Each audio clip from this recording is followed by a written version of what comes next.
Hello students, সকলকে BSSCI বেলুড়ে স্বাগত জানাই। আজকে আমাদের ডেমো ক্লাসের অন্তিম ক্লাস। তবে ডেমো ক্লাসটা অন্তিম হলেও ক্লাসটা কিন্তু শেষ নয়, কারণ আগামী কাল থেকে কিন্তু আমাদের নতুন ব্যাচ শুরু হচ্ছে। তবে আজকের ক্লাসটা নেট পরীক্ষার্থীদের কাছে কিন্তু মোস্ট ইম্পর্টেন্ট একটা ক্লাস। কেন? কারণ পেপার ওয়ানের সাকসেসের ক্ষেত্রে সব থেকে বড় বাধা ম্যাথামেটিক্যাল অ্যাপটিটিউড বা ম্যাথামেটিক্যালের পোর্শনটা। আমরা বেশিরভাগই আর্টসের ব্যাকগ্রাউন্ড থেকে এসেছি এবং সেখানে দাঁড়িয়ে ম্যাথসটা আমাদের কাছে খুবই একটা সমস্যার বিষয়। ঠিক আছে স্যার, স্ক্রিনটা শেয়ারটা বন্ধ হয়ে গেছে, আপনি করতে পারেন আবার। সো আজকে সে কারণে তোমাদের সামনে আমরা এনেছি ম্যাথসের ক্লাস। দেখো, অঙ্ক নিয়ে আমরা কেন ভয় পাই জানো? অঙ্ক নিয়ে আমরা এই কারণেই ভয় পাই কারণ অঙ্কটা আমাদেরকে প্রথম থেকেই ভয়ের কারণ হিসাবে সবাই দেখিয়ে এসছে। কোনোদিন অঙ্কটাকে হাতে ধরে শেখাইনি। যারা যারা আমার সঙ্গে একমত হবে একটু রিয়াক্ট দিয়ে বা মেসেজ করে জানাবে, ঠিক আছে? যখনই অঙ্ক কাউকে কিছু বলতে গেছি, এ বাবা তুই এটুকুও পারিস না, মানে এমন তুচ্ছ তাচ্ছিল্যের চোখে আমাদেরকে দেখেছে যে আলটিমেটলি অঙ্কটাকে ভয় পেয়েছি, শেখা হয়ে যায়নি, শিখতে পারিনি। ঠিক আছে, আমি তোমাদের বলি, অঙ্ক যদি সঠিকভাবে শেখা যায় না, অঙ্ক করা খুব একটা কঠিন জিনিস নয়, একেবারে রকেট সায়েন্স নয়। ঠিক আছে, সো অঙ্কটা কিভাবে করা উচিত, কতটা পরীক্ষায় আসবে, কিভাবে পড়বো, সবকিছু নিয়ে আজকে তোমাদের সঙ্গে আছেন বিদ্যানন্দ স্যার। তো বিদ্যানন্দ স্যারকে আমি স্বাগত জানাচ্ছি আজকের ক্লাসে এবং স্যারকে অনুরোধ করবো আজকের ক্লাস শুরু করার জন্য। স্যার।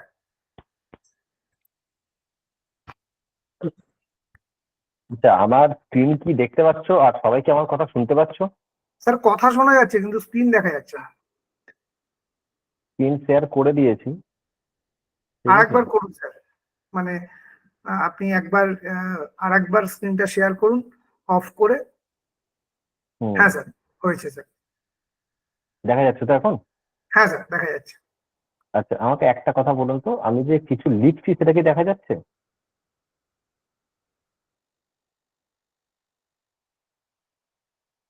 স্যার মাউসটা নড়ছে, হ্যাঁ আপনি লিখুন, এখনো তো লেখা দেখাচ্ছে। হ্যাঁ হ্যাঁ, দেখা যাচ্ছে স্যার।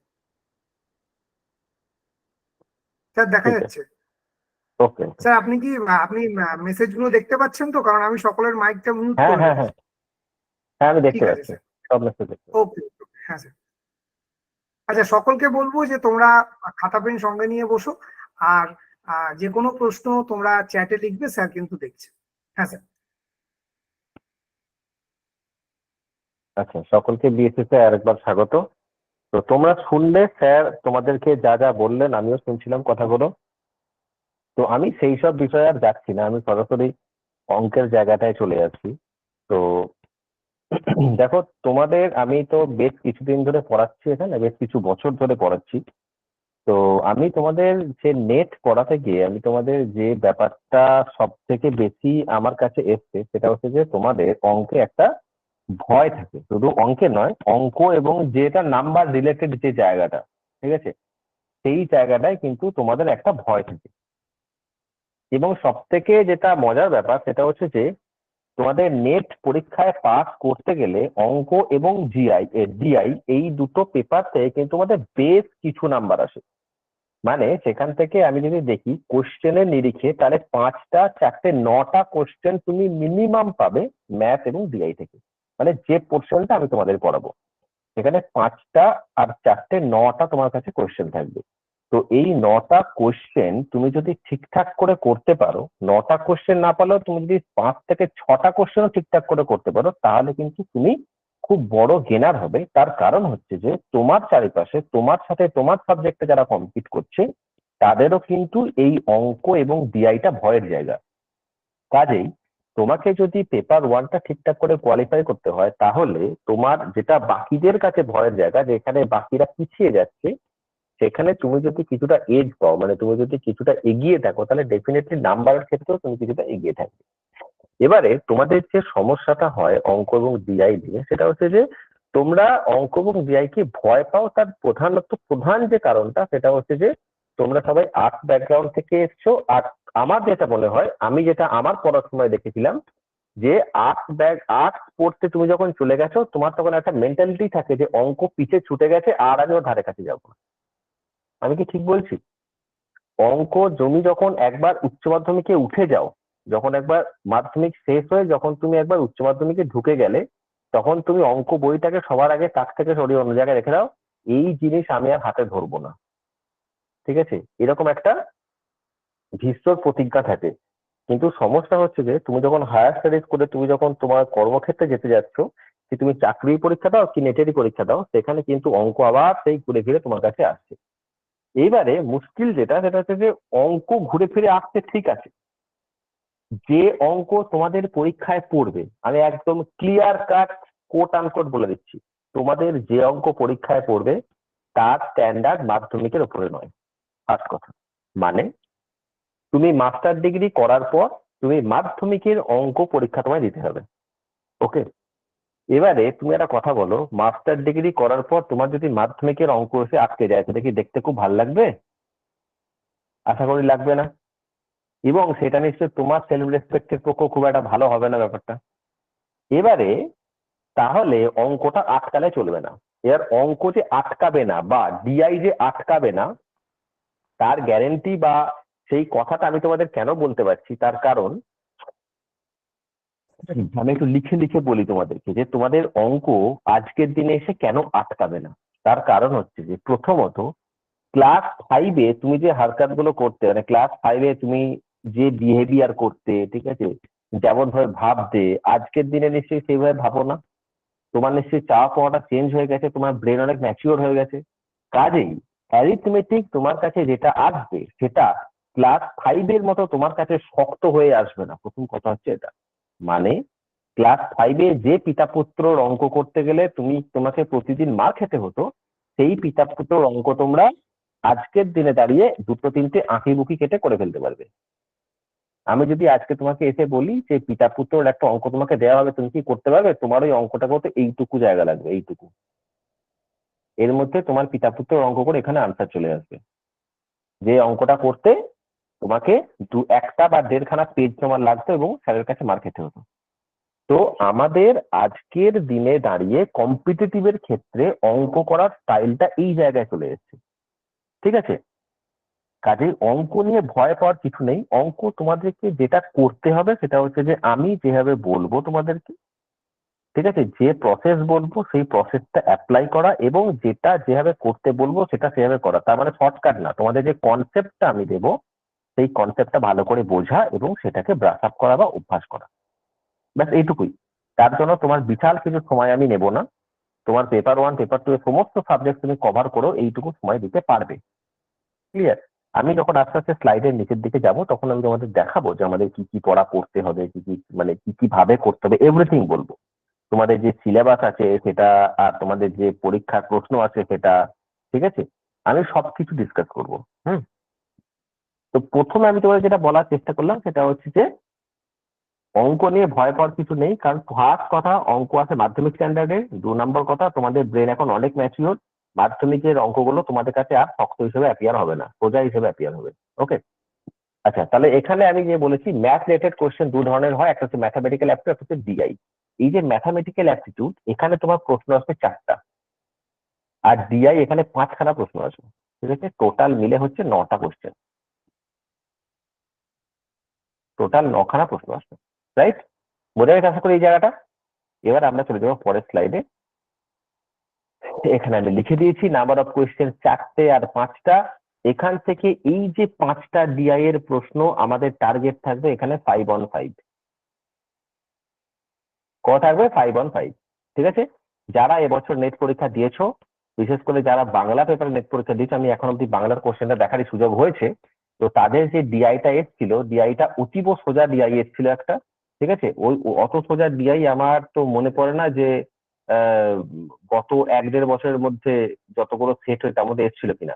এখানে কেউ আছো যে বাংলার পরীক্ষা দিয়েছো, সে কি বলতে পারবে যে ডিআইটা কেমন লেগেছে? কেউ আছো এখানে যে বাংলার প্রশ্ন পরীক্ষা দিয়েছিলে, বাংলার প্রশ্ন দিয়েছিলে এবছর পরীক্ষা দিয়েছো? ঠিক আছে, যদি থাকো তো আমাকে জানাবে। আমার মনে হয় যে তোমাদের ডিআইটা হয়তো শক্ত বা সোজা, আমি জানি না তোমাদের কেমন লেগেছে, কিন্তু ডিআইটা খুবই সোজা এসেছিল। ঠিক আছে, আচ্ছা চলো।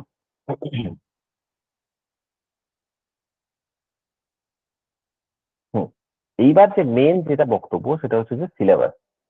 দেখো, তোমাদের প্যাটার্ন আর ট্রেন্ড, এই যে ম্যাথের যে প্যাটার্ন এবং ট্রেন্ড, তোমরা জানো নিশ্চয়ই যে সিলেবাস চেঞ্জ হওয়ার যে কথা চলছে, এটা তো একটা সাইডে রেখে দাও। তাছাড়াও কিন্তু প্রতি বছর কিন্তু আহ, তোমাদের এনটিএ নেট কিন্তু তাদের প্যাটার্নটা একটু একটু একটু একটু করে না চেঞ্জ করতে থাকে। ঠিক আছে, প্রতি বছর। প্রতি বছর কিন্তু প্যাটার্ন একটু একটু করে চেঞ্জ হয়।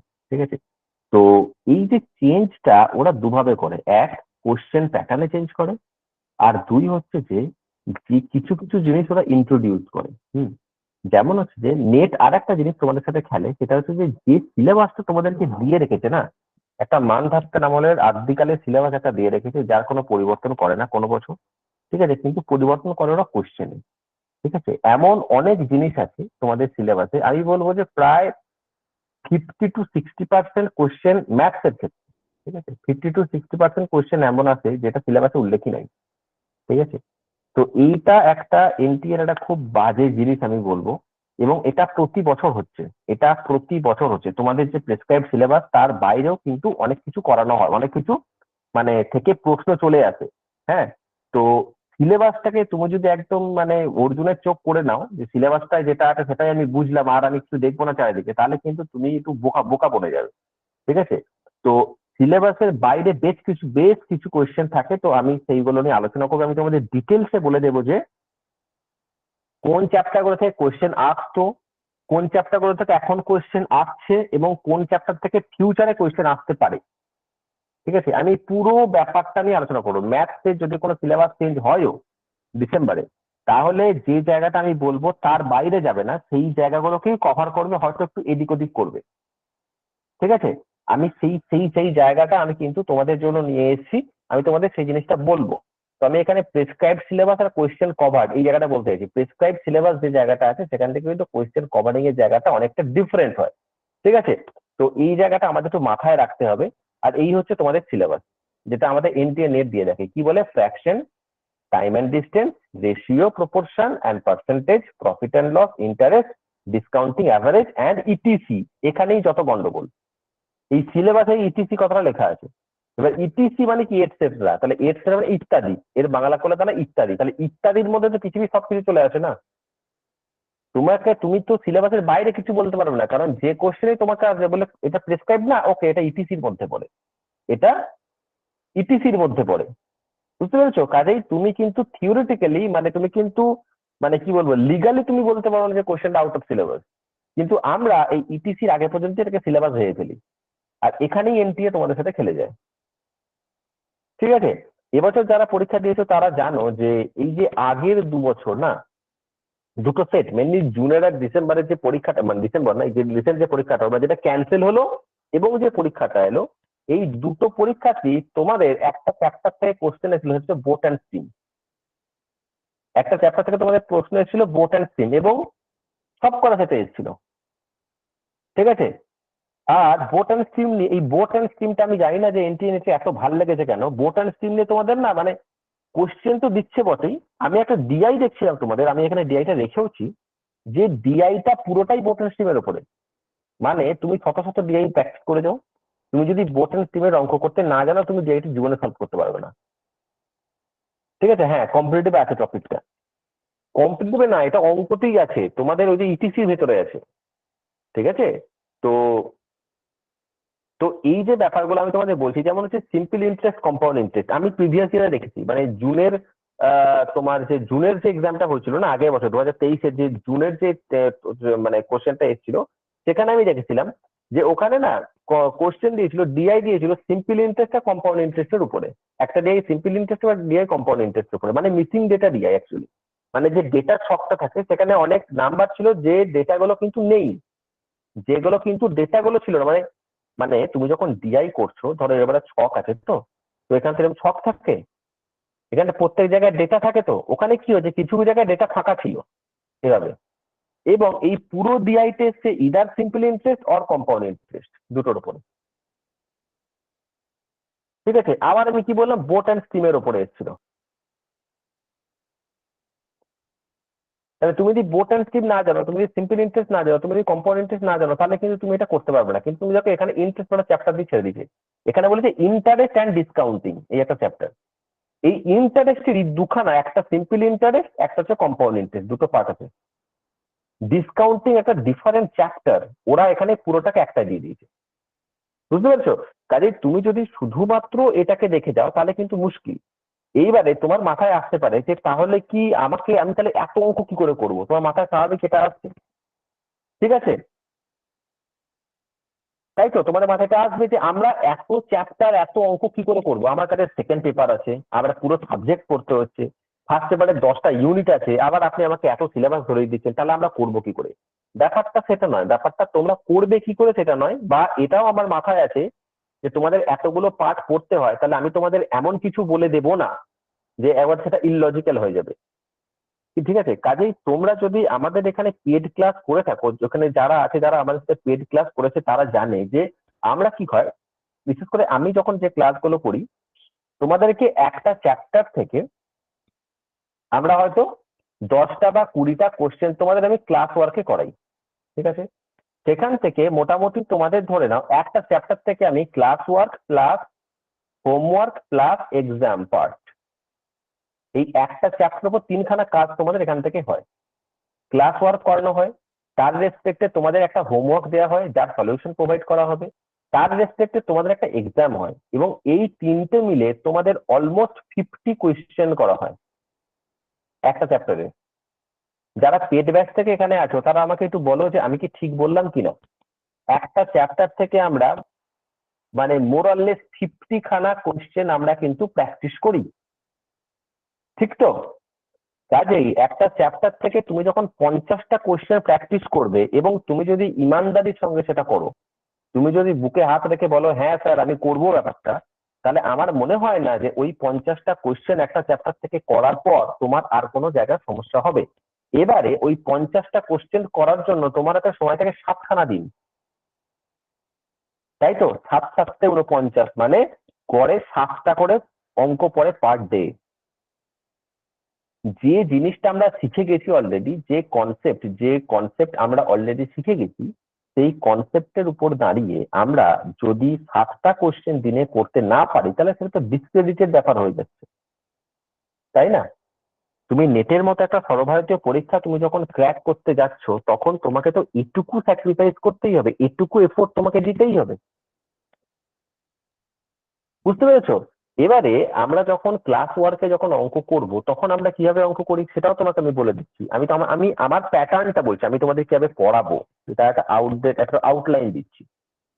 ক্লাস ওয়ার্কে আমরা কি করি, কোনো একটা চ্যাপ্টার যখন শুরু হয় তার আগে আমরা কি করি, চ্যাপ্টারটা ইন্ট্রোডাকশন দিই, চ্যাপ্টারটা সম্পর্কে আমি বলি জিনিসটা কি, ঠিক আছে? সোজা অঙ্কে ঢুকে যাই না, ঠিক আছে? দেখো তোমরা যদি এখানে পড়ো, তাহলে তোমরা ম্যাথ কিভাবে করবে আমি তোমাদের তার একটা একটা বিবরণী দিয়ে দিই। প্রথমত হচ্ছে যে আমরা এখানে কোন রকম ফর্মুলার ইউজ কম করব, ফর্মুলার ইউজ হবে কম, এটা হবে কম, ঠিক আছে? 2 নম্বর হচ্ছে যে শর্টকাট শিখবো। 3 নম্বর হচ্ছে যে আমরা কি শিখবো, এখানে যে জিনিসটা শিখবো সেটা হচ্ছে যে অপশন এলিমিনেশন,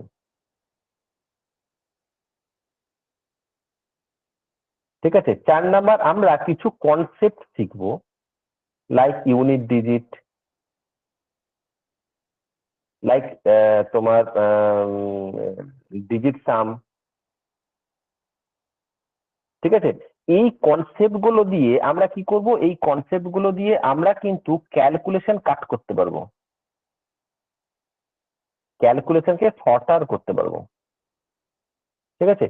এবারে তোমরা একটা কথা বলো, দেখো যারা এখানে পেড ব্যাচে পড়েছো তারা জানো যে আমি যখন তোমাদের অঙ্ক করাই, ঠিক আছে, তখন দেখবে তোমার কাছে যদি 4টে অপশন থাকে, তোমার কাছে যদি 4টে অপশন থাকে না, তাহলে আমি দেখবে একটা ধরো ভাগ আছে, একটা ধরো বড় ভাগ আছে, তো 4টে অপশন আছে, আমরা ভাগের একটা বা দুটো স্টেপ করেই আমরা বলতে পারি যে ওকে এর এর এটা হবে উত্তর।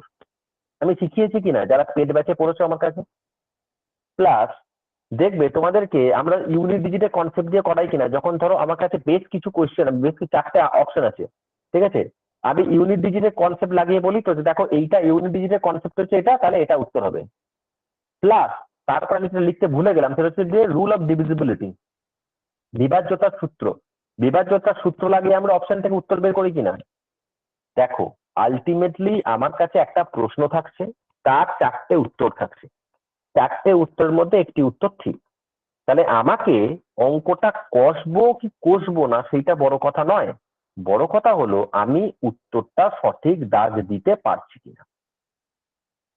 রাইট, আমি উত্তরটা সঠিক দাগ দিতে পারছি কিনা। তাহলে আমি যদি উত্তরটা সঠিক দাগ দিতে পারি, সেটা কিভাবে পারলাম সেটা আমার দেখার দরকার নেই, তার জন্য আমরা এই ছোট ছোট ছোট ছোট কনসেপ্ট গুলো শিখি।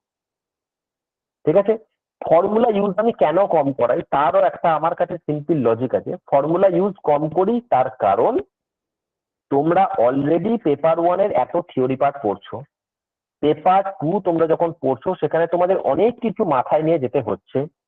তারপরে যদি তোমাকে এই 5টা বা 9টা অঙ্ক করার জন্য তোমাকে যদি 1 দ্বারা ফর্মুলা মাথায় নিতে হয়, আমার মনে হয় সেটা বার্ডেন। হ্যাঁ কি না? ঠিক আছে, ফর্মুলা মনে থাকবে না, আর ফর্মুলা মনে রেখে পরীক্ষায় করতে গেলে সেখানে ভুল হওয়ার চান্স থাকে। কাজেই আমরা কার উপর জোর দেবো? কনসেপ্টের উপর। তুমি কনসেপ্ট ভুলবে না, তুমি ফর্মুলা ভুলে যাবে। কনসেপ্ট মানে কি? কনসেপ্ট হলো সেই জিনিসটা যে একটা অঙ্ক কি করে হচ্ছে, অ্যারিথমেটিক কি। অঙ্কটাকে শক্ত করো না, সোজা করো, ইজি করো। আমি তোমাদের এক্সপ্লেন করে দিচ্ছি অ্যারিথমেটিক কি। কেন অ্যারিথমেটিকই পরীক্ষায় আছে তোমরা ভেবেছো? কেন তোমাদের বীজগণিত পরীক্ষায় দেয় না? কেন পাটিগণিতই পরীক্ষায় দেয়? কারণ পাটিগণিত হলো শুধুমাত্র এমন একটা সাবজেক্ট যেটা বাস্তব সমস্যার উপর দাঁড়িয়ে আছে। আমরা কি অঙ্ক করি? চালের দাম 20% কমে গেছে, তুমি বাজারে গিয়ে দেখলে 500 টাকায় তো 5 কেজি চাল বেশি পাচ্ছ, তাহলে চালের দাম কত ছিল? তো এটা তো বাস্তব ঘটনা।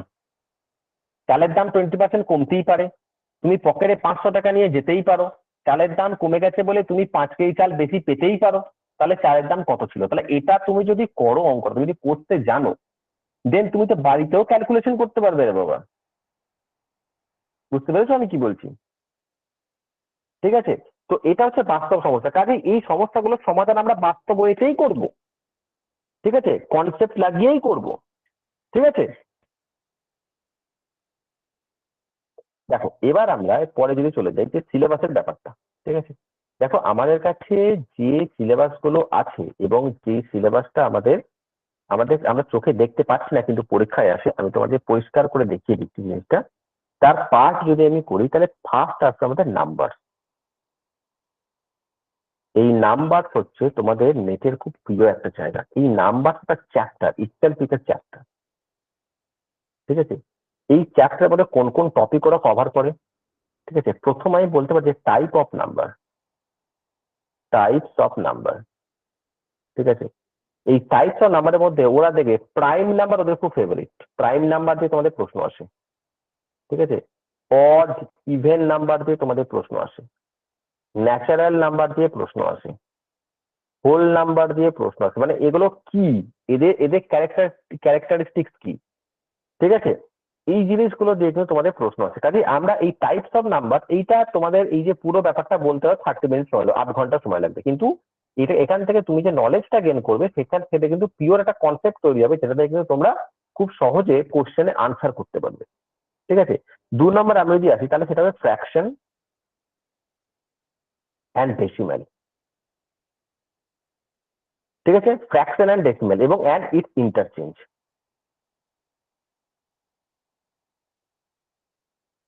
ঠিক আছে, ফ্র্যাকশন আর ডেসিমেলের মধ্যে এর ইন্টারচেঞ্জ কি করে হয় কিনা, এটা যেমন শুধুমাত্র এইটা অ্যাকচুয়ালি একটা কনসেপ্ট বিল্ড আপ করে যেটা দিয়ে তুমি অঙ্ক সহজে করতে পারবে। 10 থেকে 15 মিনিট লাগবে এটাকে পুরো ডিসকাস করতে। ঠিক আছে, এরপরে যেটা সেটা হচ্ছে যে বদমাস রুল। এখান থেকে কিন্তু ইদারিং তোমাদের কোশ্চেন আসার প্রবাবিলিটি বাড়ছে। মানে একটা তোমাকে পুরো ইয়ে দিয়ে দেবে, একটা তোমার মানে ইকুয়েশন দিয়ে দেবে যেটাকে সলভ করতে হবে। ঠিক আছে, এই বদমাস রুলটা তুমি ইন্টিজার অ্যান্ড নন ইন্টিজার দুটো থেকেই পাবে।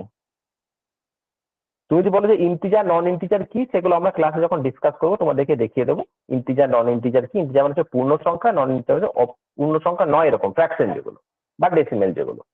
ঠিক আছে, এই বদমাস রুলের ইমপ্লিমেন্টেশন কিন্তু তোমাদের পরীক্ষায় আসছে এবং এর ইমপ্লিমেন্টেশন বাড়বে, আবার কমবে না। এর ইমপ্লিমেন্টেশন কিন্তু বাড়তে পারে। আর 4 নম্বর হচ্ছে যে word problem. And problems and equation solving. ঠিক আছে, কিরকম প্রশ্ন আছে দেখবে তোমাদের প্রশ্নের সঙ্গে পরিচিত। ধরো এরকম বললো যে ধরো বললো যে রামবাবু তার যা বার্ষিক রোজগার তার 10% সে রেন্ট দেয়, বাকি যা টাকা পড়ে থাকে তার 15% সে তোমার বাজারে খরচ করে, বাকি যা টাকা পড়ে থাকে তার 20% সে সেভিংস করে। ঠিক আছে, এই সব কিছু শেষে তার আছে 40,000 টাকা থাকে। তাহলে রামবাবু কত টাকা রোজগার করে?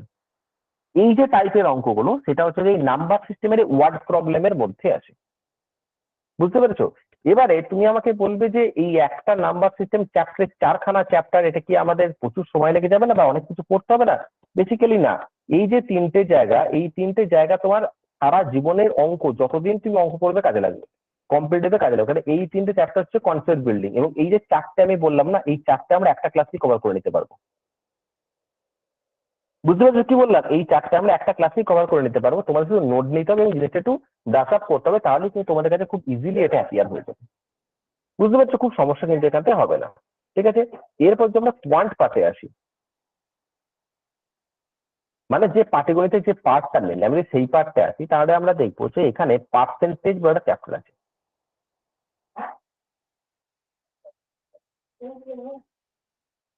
এই পার্সেন্টেজ হচ্ছে এমন একটা চ্যাপ্টার, যে চ্যাপ্টারটা হচ্ছে নেটের পরীক্ষার জন্য ভীষণ ভীষণ ভীষণ ইম্পর্টেন্ট। ঠিক আছে, তার আগে আমি বলিনি যে পার্সেন্টেজ চ্যাপ্টার থেকে আমরা কোন কোন চ্যাপ্টার অঙ্ক করতে হবে। যেমন হচ্ছে প্রফিট অ্যান্ড লস প্রথম, 2 নম্বর পার্সেন্টেজের নিজস্ব কিছু অঙ্ক টাইপ হয়, আর হচ্ছে ইন্টারেস্ট। ঠিক আছে, তারপর হচ্ছে তোমার ডিসকাউন্ট। এই সমস্ত কিছু কিন্তু এই পার্সেন্টেজের কনসেপ্টে পাবে। পার্সেন্টেজ কনসেপ্টটা কোথায় ইম্পর্টেন্ট আমি এখানে বলে দিই। 1 নাম্বার হচ্ছে যে এটা ম্যাথস এর পার্সপেক্টিভ থেকে একটা তো ইম্পর্টেন্ট, 2 হচ্ছে ডিআই পার্সপেক্টিভ থেকেও ইম্পর্টেন্ট। ঠিক আছে, আমি যে চ্যাপ্টার গুলো এখানে লিখবো, এই চ্যাপ্টার গুলো শুধু ম্যাথ নয়, ম্যাথ এবং ডিআই দুটোর ক্ষেত্রে কিন্তু ইকুয়ালি ইম্পর্টেন্ট হবে। ম্যাথ এবং ডিআই দুটোর ক্ষেত্রে কিন্তু ইকুয়ালি ইম্পর্টেন্ট হবে। ওকে, তাহলে আমি যেটা আসছিলাম যে ম্যাথ এবং ডিআই ইম্পর্টেন্ট। ওকে, তো ম্যাথস এর ক্ষেত্রে তো বললাম, ডিআই এর ক্ষেত্রে কি হয়, ডিআই এর ক্ষেত্রে কি হবে, প্রথমত যে চার্টটা দেবে, সেই চার্টে যে ডেটা দেয় সেটা সবসময় পার্সেন্টেজ দিয়ে দেয়। কাজেই পার্সেন্টেজে তোমাকে যদি কনসেপ্ট ক্লিয়ার থাকে, তাহলে এই চার্টের ডেটাটা তুমি খুব সহজে অ্যানালিসিস করতে পারবে। ওকে, 1 নাম্বার। 2 নম্বর, এখান থেকে ডিরেক্ট কোয়েশ্চেন আছে, একটা কি দুটো, মিনিমাম একটা কোয়েশ্চেন তো আসবেই। এখন দেখছি 2-3টে কোয়েশ্চেনও দিয়ে দিচ্ছে এই ডিআই এর পার্সেন্টেজ জায়গাটাতে। ঠিক আছে, 3 নম্বর হচ্ছে যে ক্যালকুলেশন। ক্যালকুলেশনের ভিতরে যখন তোমার কাছে এই পার্সেন্টেজ ব্যাপারটা আছে, তখন তুমি পার্সেন্টেজ ব্যাপারটাকে কত সহজে তুমি পার্সেন্টেজ থেকে ফ্র্যাকশনে কনভার্ট করতে পারছো, সেটাও কিন্তু তোমার ডিআই মানে তোমার অঙ্কর ক্যালকুলেশনটাকে অনেক সহজ করতে হবে। কাজে পার্সেন্টেজ একটা ভীষণ ভীষণ ভীষণ ইম্পর্টেন্ট চ্যাপ্টার, যার কনসেপ্ট আমরা খুব ভালো করেছি। ওকে, এরপরে আসছে আমাদের অ্যাভারেজ। এই অ্যাভারেজ চ্যাপ্টারটাও math as well as DI দুটো পার্ট থেকেই কিন্তু ইকুয়ালি ইম্পর্টেন্ট। ম্যাথ এবং ডিআই দুটো পার্ট থেকে ইকুয়ালি ইম্পর্টেন্ট। ম্যাথ থেকে যেমন ডিরেক্ট প্রশ্ন আসবে, ডিআই থেকেও কিন্তু ডিরেক্ট প্রশ্ন কিন্তু তুমি এখান থেকে অ্যাভারেজ চ্যাপ্টার থেকে পেয়ে যাবে। ঠিক আছে, এরপর আসছে রেশিও। এই যে রেশিও চ্যাপ্টারটা, এই রেশিও এন্ড প্রপোর্শন যে চ্যাপ্টারটা, এটাও তাই, এটাও কিন্তু ম্যাথ এবং ডিআই দুটো পার্টেই কিন্তু এটা ইকুয়ালি ইম্পর্টেন্ট। কারণ ডিআই থেকে তুমি ডিরেক্ট কোশ্চেন পাবে রেশিওর উপরে, এবং ম্যাথেও তুমি কিন্তু ডিরেক্ট কোশ্চেন পাবে রেশিওর উপরে। ঠিক আছে, এবার রেশিওর সঙ্গে পার্সেন্টেজের কি সম্পর্ক, সেটাও তোমায় কিন্তু বের করা আমি শেখাবো। এবং এই পার্সেন্টেজ আর রেশিওর যে সম্পর্কটা, সেই সম্পর্ক তোমার যদি ক্লিয়ার হয়ে যায়, তাহলে তুমি দেখবে তুমি অনেক ক্যালকুলেশনের ক্ষেত্রে, অনেক কিছু ক্যালকুলেশনের ক্ষেত্রে তুমি কিন্তু সুবিধা পাবে। বোঝা গেছে? এইবার তোমাদের যে চ্যাপ্টারটা, সেটা বিশাল ইম্পর্টেন্ট, সেটা হচ্ছে টাইম অ্যান্ড ডিস্টেন্স। এখানে মেনলি ট্রেনের অঙ্কগুলো আসছে, ট্রেন, বাস, এইসবের অঙ্ক আছে। ঠিক আছে, এবারে ধরো বোটের অঙ্কগুলো, বোট অ্যান্ড স্টিমের যে অঙ্কগুলো বললাম, তাহলে বোট অ্যান্ড স্টিমের অঙ্কগুলো কার মধ্যে ঢোকাচ্ছে? পরীক্ষায় যখন তোমাকে প্রশ্ন করা হচ্ছে, তখন তাকে কার মধ্যে মনে করা হচ্ছে ঢুকছে? টাইম অ্যান্ড ডিস্টেন্সের মধ্যে। ঠিক আছে, কিন্তু বোট অ্যান্ড স্টিম বেসিক্যালি একটা সেপারেট চ্যাপ্টার, কারণ হচ্ছে ওখানে তো আলাদা কনসেপ্ট আছে। বুঝতে পেরেছো? তাহলে টাইম অ্যান্ড ডিস্টেন্স যেমন একটা চ্যাপ্টার, সেরকম টাইম অ্যান্ড ওয়ার্কও একটা চ্যাপ্টার। ওকে, আচ্ছা, এরপরে আসছে boat and steam.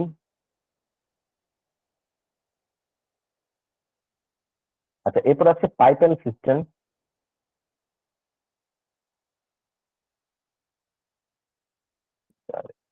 Pipe and system, ঠিক আছে, আর লাস্টে আছে মিক্সড অ্যান্ড অ্যালিগেশন। এই মিক্স এন্ড অ্যালিগেশন চ্যাপ্টার থেকে তোমাদের প্রশ্ন কিন্তু খুব কম আসে। এই রেশিও থেকে কিছু প্রশ্ন আছে যেগুলো মিক্স এন্ড অ্যালিগেশন দিয়ে সুবিধা হয় করতে, ঠিক আছে। Mix and alligation itself is not a chapter, mix and alligation নিজে কোনো চ্যাপ্টার না, এটা হচ্ছে যে একটা এই রেশিওর অ্যাভারেজ চ্যাপ্টারের একটা মিক্সআপ, ঠিক আছে, যেটা দিয়ে কি হয় অঙ্ক খুব সহজে করা যায়, ওকে। তাহলে তোমাদের মেনলি যে চ্যাপ্টার গুলো মনে রাখতে হবে সেটা হচ্ছে প্রথম যে কোনো চ্যাপ্টার বললাম অ্যাপটুড, এই যে পুরো চ্যাপ্টারটা, এই কটা চ্যাপ্টার তোমাদের করতে হবে। এই কটা চ্যাপ্টার তুমি যদি করতে পারো তাহলে মোটামুটি তুমি ধরে নাও যে ম্যাথসে যে 4টে প্রশ্ন থাকে সেই 4টের মধ্যে 4টেই তুমি কমন পাচ্ছ। ম্যাথসের 4টে প্রশ্নের মধ্যে তুমি এই 4টে প্রশ্নে কিন্তু কমন পাবে, ওকে। এবারে যে ব্যাপারটা তোমাদের কাছে আসবে সেটা হচ্ছে যে এক মিনিট, সেটা হচ্ছে যে তোমার কাছে এইগুলো বাদ দিয়েও বেশ কিছু অঙ্ক আমি দেখেছি যেগুলো পরীক্ষায় আসছে, ঠিক আছে, বেশ কিছু কোশ্চেন আমি দেখেছি যেগুলো পরীক্ষায় আসছে, সেগুলো কিরকম এবং আসছে মানে এগুলো ভবিষ্যতে আরো বেশি করে আসবে, রাদার কমবে না, ঠিক আছে। এক মিনিট দীপালি,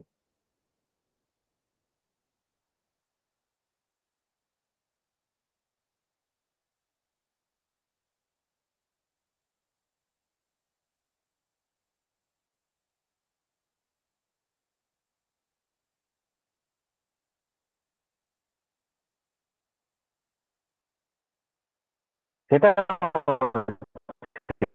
যে প্রথমত হচ্ছে যে এরিয়া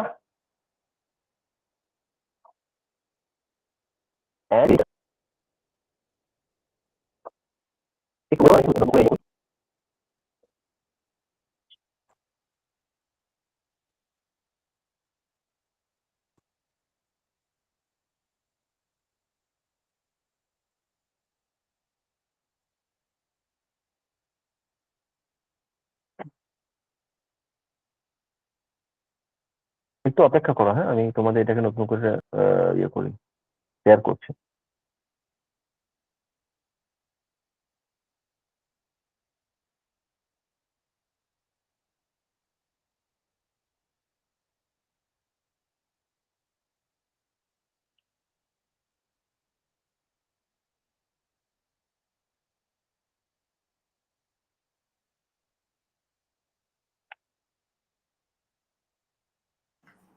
আচ্ছা ততক্ষণ সকল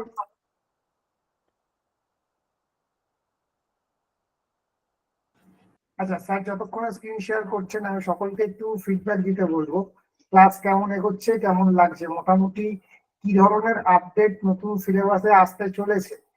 এখনো কিন্তু সিলেবাস আসেনি, তার আগেই কিন্তু বিএসএসসিআই তোমাদেরকে জানান দিচ্ছে।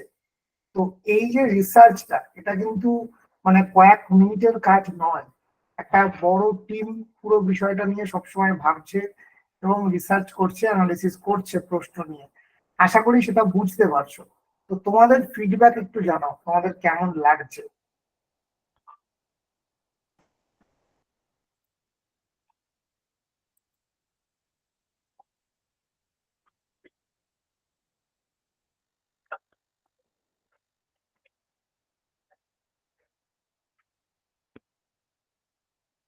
আচ্ছা, স্ক্রিনটা কি শেয়ার হয়েছে তোমাদের সাথে, দেখতে পাচ্ছ? হ্যাঁ স্যার হচ্ছে। হ্যাঁ স্যার হয়ে গেছে। ওকে, এবার লিখুন স্যার, তাহলে বোঝা যাবে আশা করি।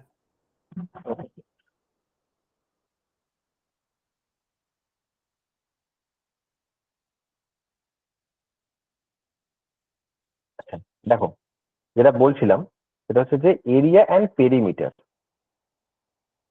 ঠিক আছে। এই যে জায়গাটা, এই এরিয়া অ্যান্ড পেরিমিটার, এরিয়া মানে হচ্ছে ক্ষেত্রফল আর পেরিমিটার মানে হচ্ছে পরিসীমা, ঠিক আছে। তো এই জায়গাগুলো থেকে কিন্তু তোমাদের ভবিষ্যতে যে যদি প্যাটার্ন চেঞ্জ হয় তো সেখানে কিন্তু প্রশ্ন আসার সম্ভাবনা থাকছে, ঠিক আছে। তো এইটার এরিয়ার পেরিমিটার কার ক্ষেত্রে, একটা হচ্ছে বর্গক্ষেত্র যেটাকে আমরা বলি স্কোয়ার, আর হচ্ছে আয়তক্ষেত্র, ঠিক আছে, যেটা আমরা বলি রেক্ট্যাঙ্গেল। ঠিক আছে, তো আমি তোমাদের কেন বলছি যে এই ধরনের জায়গা থেকে প্রশ্নের সম্ভাবনা থাকছে, কারণ নেটে এই ধরনের জায়গা থেকে প্রশ্ন আসতো একটা সময়। ঠিক আছে, কিন্তু ব্যাপার হচ্ছে যে তোমাদের আগে যে সিলেবাস চেঞ্জের, এই সিলেবাস চেঞ্জের আগে একটা সিলেবাস চেঞ্জের যে একটা মানে প্যাটার্ন বলা হয়েছিল, যেখানে বলা হয়েছিল যে সিলেবাস আমাদের একটুখানি চেঞ্জ হবে, সেখানে বলা হয়েছিল যে এই পার্টটায়, ম্যাথ পার্টটায় তোমাদের সেই ধরনের জিনিসগুলোকে বেশি করে আনা হবে যে ধরনের জিনিসগুলো তোমাদের প্র্যাকটিক্যাল ইমপ্লিমেন্টেশন হয়। ঠিক আছে, তো এরিয়া এন্ড পেরিমিটার হচ্ছে এমন একটা চ্যাপ্টার, পরিমিতি হচ্ছে এমন একটা জায়গা যেখানে কিন্তু প্র্যাকটিক্যাল ইমপ্লিমেন্টেশন খুব বেশি করে হয়। ঠিক আছে, তো সেকে ধরো তুমি ধরো তোমার ধরো বাড়ি হয়েছে, সাপোজ আমি বললাম তুমি ধরো একটা বাড়ি কিনতে গেছো, ধরো তুমি চাকরি বাকরি পেয়ে গেছো, হ্যাঁ, এবার তুমি একটা ফ্ল্যাট কিনতে গেছো। এবার ফ্ল্যাট তুমি যখন কিনতে গেলে, তোমাকে ধরো যে ব্রোকারের কাছে তুমি ফ্ল্যাট কিনতে গেলে, সেই ব্রোকার তোমাকে বললো আচ্ছা এই ঘরটা আছে, এটা স্কোয়ার শেপ ঘর আছে, ঠিক আছে, সাইড গুলো ধরো তোমাকে বললো যে 10 মিটার করে আছে। ঠিক আছে, তো তুমি 10 ফিট করে আছে ধরো, তো তুমি কি করে বুঝবে যেটা 10 ফিট করে আছে মানে ঘরটার ইয়ে কত, এরিয়া কত, তোমাকে তো বুঝতে হবে সেটা। ঠিক আছে, বুঝতে পেরেছো? ধরো তুমি আর একটা ধরো ঘর কিনতে গেলে যেটা হচ্ছে চতুর্ভুজ টাইপের, তুমি ধরো ওটা আয়তা ক্ষেত্র টাইপের, একদিকে আছে 10 ফুট, একদিকে ধরো আছে 16 ফুট, তাতে ঘরটা ওয়েট ও ইয়েটার আয়তন কত, বুঝতে পেরেছো তো? তো এই জায়গাগুলো তোমাদের কিন্তু এখান থেকে খুবই প্র্যাকটিক্যাল ইমপ্লিমেন্টেশন কিন্তু থাকবে, যার জন্য আমি জায়গাটাকে মেনশন করলাম, যেখান থেকে কিন্তু তোমাদের চেঞ্জ সিলেবাসে কোশ্চেন আসার পসিবিলিটি আছে। স্যার ম্যাথসের এই টপিক গুলো কি সেট এক্সামের জন্য ইম্পর্টেন্ট? ডেফিনেটলি। অন্বেষা প্রশ্নটা করেছে, ডেফিনেটলি ইম্পর্টেন্ট। ঠিক আছে, অবশ্যই ইম্পর্টেন্ট এই জায়গাগুলো।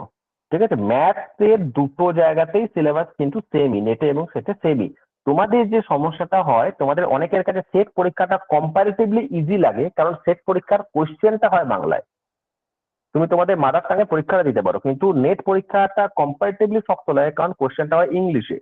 তোমাদের যে সমস্যাটা হয়, আমি অঙ্কর ক্ষেত্রে বলছি, অঙ্কর ক্ষেত্রে সমস্যাটা তোমাদের যতখানি না অঙ্কের হয়, তার থেকে বেশি হয় তোমার ল্যাঙ্গুয়েজটা, তুমি বুঝতে পারো না অঙ্কটা। হয়তো আমি ক্লাসেও এটা দেখেছি, যেটা হয় ধরো আমি তোমাদের কোনো একটা অঙ্ক পড়লাম, তো পড়ে ধরো করানোর চেষ্টা করছি, দেন তোমাদের কাছে এই কোশ্চেনটা ফার্স্ট আসে যে এটা বলতে কি চাইছে, হ্যাঁ কি না? তোমরা এই প্রশ্নটা বলো কিনা, এটা এটা এটা বলতে কি চাইছে একবার বাংলা করে বলে দিন। এবারে ধরো তুমি আমাকে ক্লাসে বললে বাংলা করে বলে দিন, আমি তোমাকে বাংলা করে বলে দিলাম, তুমি খুব খুশি হয়ে গেলে, করে দিয়ে চলে এলে। মুশকিল হচ্ছে তুমি তো ওখানে পরীক্ষার হলে তো আমাকে পাবে না, তখন আমি তোমাকে কি করে বাংলা করে বলবো বাবা? কাজেই তোমাদের বড় সমস্যা হচ্ছে তুমি অঙ্কটা ল্যাঙ্গুয়েজটার সমস্যা, তো ল্যাঙ্গুয়েজ সমস্যা তুমি কি করে কাটাবে তার উপায় আছে, সেটাও আমি তোমাদের বলবো, কিন্তু আমি যেভাবে বলবো সেভাবে তোমাদের পড়তে হবে, তবেই কিন্তু এই যে যে যে কাটিয়ে ওঠার ব্যাপারটা সেটা করতে পারবে। ঠিক আছে, তার সবার প্রথম কথা, ম্যাথকে ভয় পেলে চলবে না, যে প্রসেস বলবো সেই প্রসেস তোমাকে করে যেতে হবে, ব্যাস। বুঝতে পেরেছো ব্যাপারটা আমি কি বললাম? ওকে।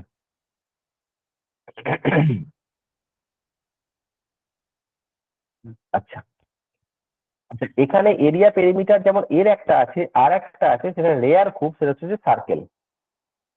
ঠিক আছে, এটা আসবেই আমি তোমাদের বলছি না, কিন্তু এর একটা পসিবিলিটি আছে। ঠিক আছে, তো তোমাদের এই হচ্ছে মোটামুটি নেটের সিলেবাস। অঙ্কর ক্ষেত্রে একদম বাচ্চা ছোট্ট সিলেবাস, কোনো চাপ নেই।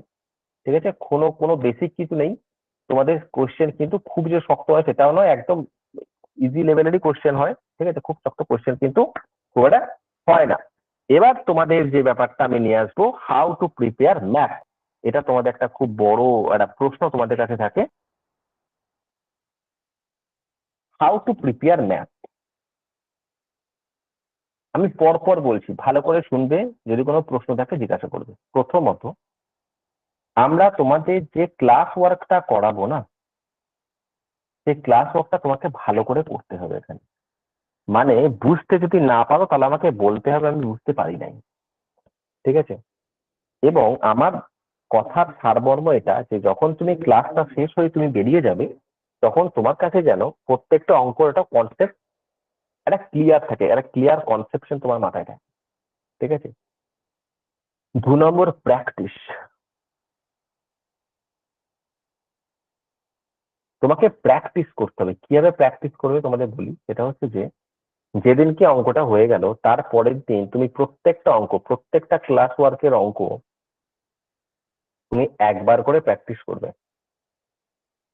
একবার করে প্র্যাকটিস করবে না দেখে। তুমি যখন না দেখে অঙ্কটা করতে যাবে তুমি দেখবে যে 60 থেকে 70% অঙ্কই আমি বলবো 60 থেকে 70% অঙ্ক করতে পারছো না।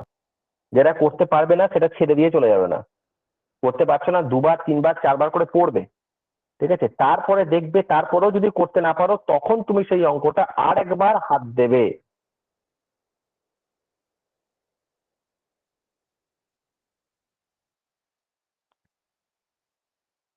আচ্ছা, জয়ন্ত ঘোষ বলছে যে we are muted, how to speak with you sir.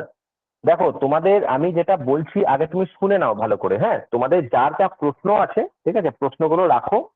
এই ক্লাসটা শেষ হয়ে যাওয়ার পর তোমাদেরকে আনমিউট করে দেওয়া হবে, ঠিক আছে? তখন যার যা প্রশ্ন আছে ডেফিনেটলি আমাকে প্রশ্ন করতে পারবে, ঠিক আছে? এবারে স্যার মিউট করে রেখেছেন সবাইকে যাতে এখানে ক্যাওয়াস না সৃষ্টি হয়, বুঝতে পারছো তো? ঠিক আছে, আচ্ছা চলো দেখা যাক এবার। তো প্রথমবার তুমি যখন প্র্যাকটিস করবে তখন তুমি না দেখে করবে। এই না দেখে যখন করবে এখানে কিন্তু তোমাকে সময় দিতে হবে বাবা। এই এই প্রথম প্র্যাকটিসটায় তোমায় সময় দিতে হবে, ঠিক আছে? তুমি না দেখে করার চেষ্টা করবে, যতগুলো করতে পারবে, যেটা পারবে না সেগুলো চেষ্টা করবে, না পারলে তুমি খাতা দেখবে, ঠিক আছে? এই ক্লাস ওয়ার্কের অঙ্কটাই তুমি আর একবার প্র্যাকটিস করবে। দুইবার, দ্বিতীয়বার যখন প্র্যাকটিস করবে তখন আশা করি এমন ভাবে প্র্যাকটিস প্রথমবার করতে হবে যাতে তোমার অঙ্কটা 10 থেকে 20% ম্যাক্সিমাম আটকায় সেকেন্ড টাইমে। এই সেকেন্ড টাইমে যখন 10 থেকে 20% আটকাবে এবং এইটা তুমি যখন সলভ করে ফেলতে পারবে অঙ্ক দেখে, ডেফিনেটলি খাতা দেখে, তখন আর এই চ্যাপ্টার নিয়ে কোনো প্রশ্ন আটকাবে না। আটকাবে কি আটকাবে না সেটা বুঝবে কি করে? তার জন্য তোমার দুটো ওয়ে আছে। একটা হলো তোমার হোমওয়ার্ক, আর একটা হলো তোমার এক্সাম। তাহলে এখানে দুবার প্র্যাকটিস করার পর তারপর তুমি হোমওয়ার্কের কোশ্চেনে আসবে, বোঝা গেছে? হোমওয়ার্কের কোশ্চেনে আসবে এবং ডেফিনেটলি আনসার দেখবে না, হোমওয়ার্কের কোশ্চেন গুলো সলভ করবে তারপরে আনসার দেখবে। একটা করতে পারলে না আনসার দেখে নিলে, that is not the way, ওইভাবে করবে না। হোমওয়ার্কের কোশ্চেনটা অভ্যাস করবে, প্র্যাকটিস করবে, যদি করতে পারো ভালো, না করতে পারলে দেন ট্রাই করার পর আনসার দেখবে। তাহলে এখানে তুমি এই দুটো মিলে প্রায় অলমোস্ট 30 থেকে 35 খানা অঙ্ক তুমি করে ফেলেছো। তারপরে তুমি আসবে এক্সামে, যেটা তোমার ফাইনাল টেস্ট হবে। এই এক্সামে তুমি যখন আসবে তখন তোমার এই পুরো চ্যাপ্টারটা কমপ্লিট হলো, বোঝা গেছে? তারপরে তোমার এই পুরো চ্যাপ্টারটা কমপ্লিট হলো, এটা তোমাকে 7 ডেজের মধ্যে করতে হবে। এবার তোমাদের থার্ড যে প্রবলেমটা সেটা হলো ল্যাঙ্গুয়েজ প্রবলেম। থার্ড প্রবলেম হলো ল্যাঙ্গুয়েজ প্রবলেম, ঠিক আছে? এই ল্যাঙ্গুয়েজ প্রবলেম কি করে সলভ করবে? ল্যাঙ্গুয়েজ প্রবলেম সলভ করার সব থেকে ইজিয়েস্ট ওয়ে আমি তোমাদের বলে দিচ্ছি, সেটা হচ্ছে যে তোমরা যেটা হবে, আমরা যখন ক্লাসে তোমাদেরকে পড়াবো, ঠিক আছে, তখন দেখবে যে আমি তোমাদের সেই সমস্ত জায়গাগুলোকে বলে দেব যে সমস্ত শব্দগুলো তোমরা জানো না। আননোন ওয়ার্ড তোমাদেরকে আমি তার মিনিং বলে দেবো, মানে অর্থ বলে দেবো, মানে বলে দেব। এই যে মানেটা বলে দেবো আননোন ওয়ার্ডের, সেইটা তুমি খাতায় নোট করবে। কি বললাম? খাতায় নোট করবে এবং ওই যে শব্দটা, ওই শব্দটা খাতায় নোট করবে এবং এইটার ইমপ্লিমেন্টেশন হবে এই জায়গায়। মানে তুমি যে খাতায়, তুমি যখন ক্লাস ওয়ার্কে, যখন আমি বলছি, ধরো তোমাকে আমি বললাম যে কনজিকিউটিভ, তোমাকে ধরো একটা কোশ্চেনে আছে যে কনজিকিউটিভ, আমি ধরো তোমাকে বললাম যে কনজিকিউটিভ ইন্টারেস্ট পরপর বা কনজিকিউটিভ ডিসকাউন্ট 30% 40%, তুমি বললে যে কনজিকিউটিভ মানে কি, রাইট? আমি বলে দিলাম যে কনজিকিউটিভ মানে হচ্ছে পরপর। তুমি কিন্তু ওটা লিখে নেবে তোমার খাতায়, কনজিকিউটিভ মানে হলো পরপর। তারপরে তুমি যখন প্র্যাকটিসে যাবে, প্র্যাকটিসে প্রথম দিন যাবে, তখন তুমি কনজিকিউটিভ মানেটা ভুলে যেতেই পারো, নো ইস্যু। প্র্যাকটিসে প্রথম দিন তুমি যখন যাবে তখন কনজিকিউটিভের অর্থটা তুমি ভুলে যেতেই পারো, ঠিক আছে? সেক্ষেত্রে তোমায় কি করতে হবে? কনজিকিউটিভ অর্থটা দেখে নিতে হবে। তুমি যখন প্র্যাকটিসের সেকেন্ড দিন আসবে তখন তুমি ডেফিনেটলি কনজিকিউটিভ অর্থটা ভুলবে না। যদি ভুলে যাও আবার তুমি দেখে নেবে। তুমি যখন হোমওয়ার্কে আসবে তখন তোমার ভোলা উচিত নয়, যদি তাও ভুলে যাও তাও দেখে নেবে, তারপরে তুমি এক্সামে আসো। এই যে 4টে পার্ট, তুমি একই জিনিসকে 4বার রগড়াচ্ছ, তারপরে আমার মনে হয় না যে তুমি আর সেটাকে ভুলবে। এবং এই কনজিকিউটিভ কথাটা অঙ্কে যে কতবার আসবে তার ইয়ত্তা নেই, কাজেই তুমি ভুলতে পারবে না, ইচ্ছা করলেও ভুলতে পারবে না। ঠিক আছে। আর এই অঙ্ক ল্যাঙ্গুয়েজের একটা সব থেকে ভালো ব্যাপার কি, সেটা কি হচ্ছে যে ল্যাঙ্গুয়েজ কিন্তু রিপিট হয়। অঙ্ক ল্যাঙ্গুয়েজ একটা টাইপ অফ ল্যাঙ্গুয়েজ, ল্যাঙ্গুয়েজটার একটা নির্দিষ্ট প্যাটার্ন থাকে। কাজেই তুমি যখন একটা ল্যাঙ্গুয়েজে একটা ওয়ার্ড তুমি যখন বুঝে যাবে, অঙ্কর ল্যাঙ্গুয়েজের একটা প্যাটার্ন আছে, তুমি যখন প্যাটার্নটা বুঝে যাবে না, তখন তোমার ম্যাথসের ল্যাঙ্গুয়েজটা শক্ত লাগবে না।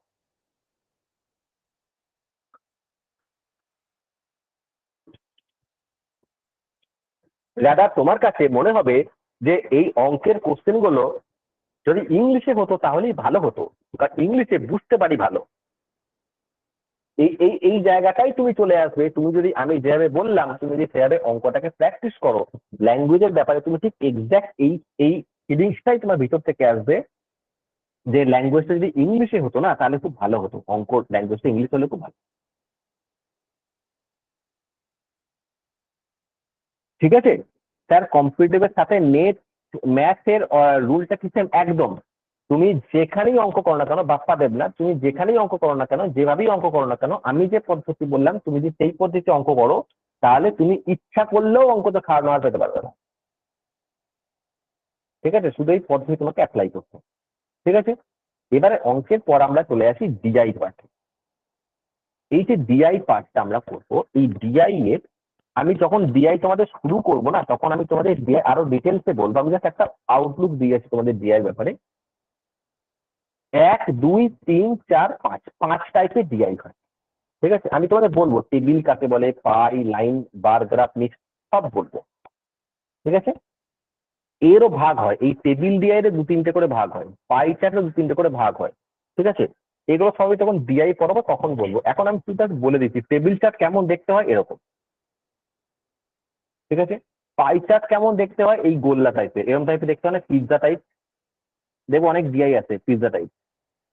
লাইন চার্ট কেমন দেখতে হয়, দেখবে এরকম দেখতে হয়। বার গ্রাফ কেমন দেখতে হয়, দেখবে এরকম দেখতে হয়।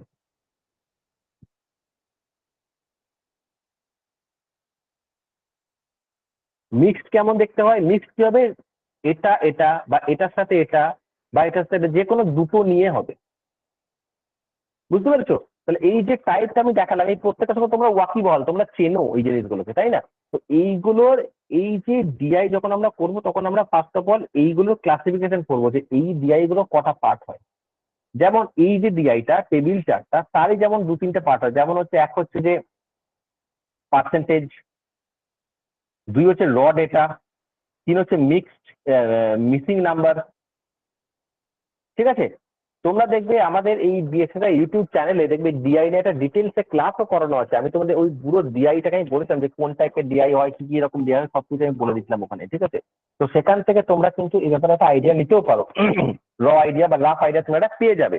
তো ডিআই এর এই 5টা টাইপের ডিআই, এই 5 টাইপের ডিআই তোমাদের আছে, যেখানে আমার এটা বলার সব থেকে বেশি আছে টেবিল ডিআই।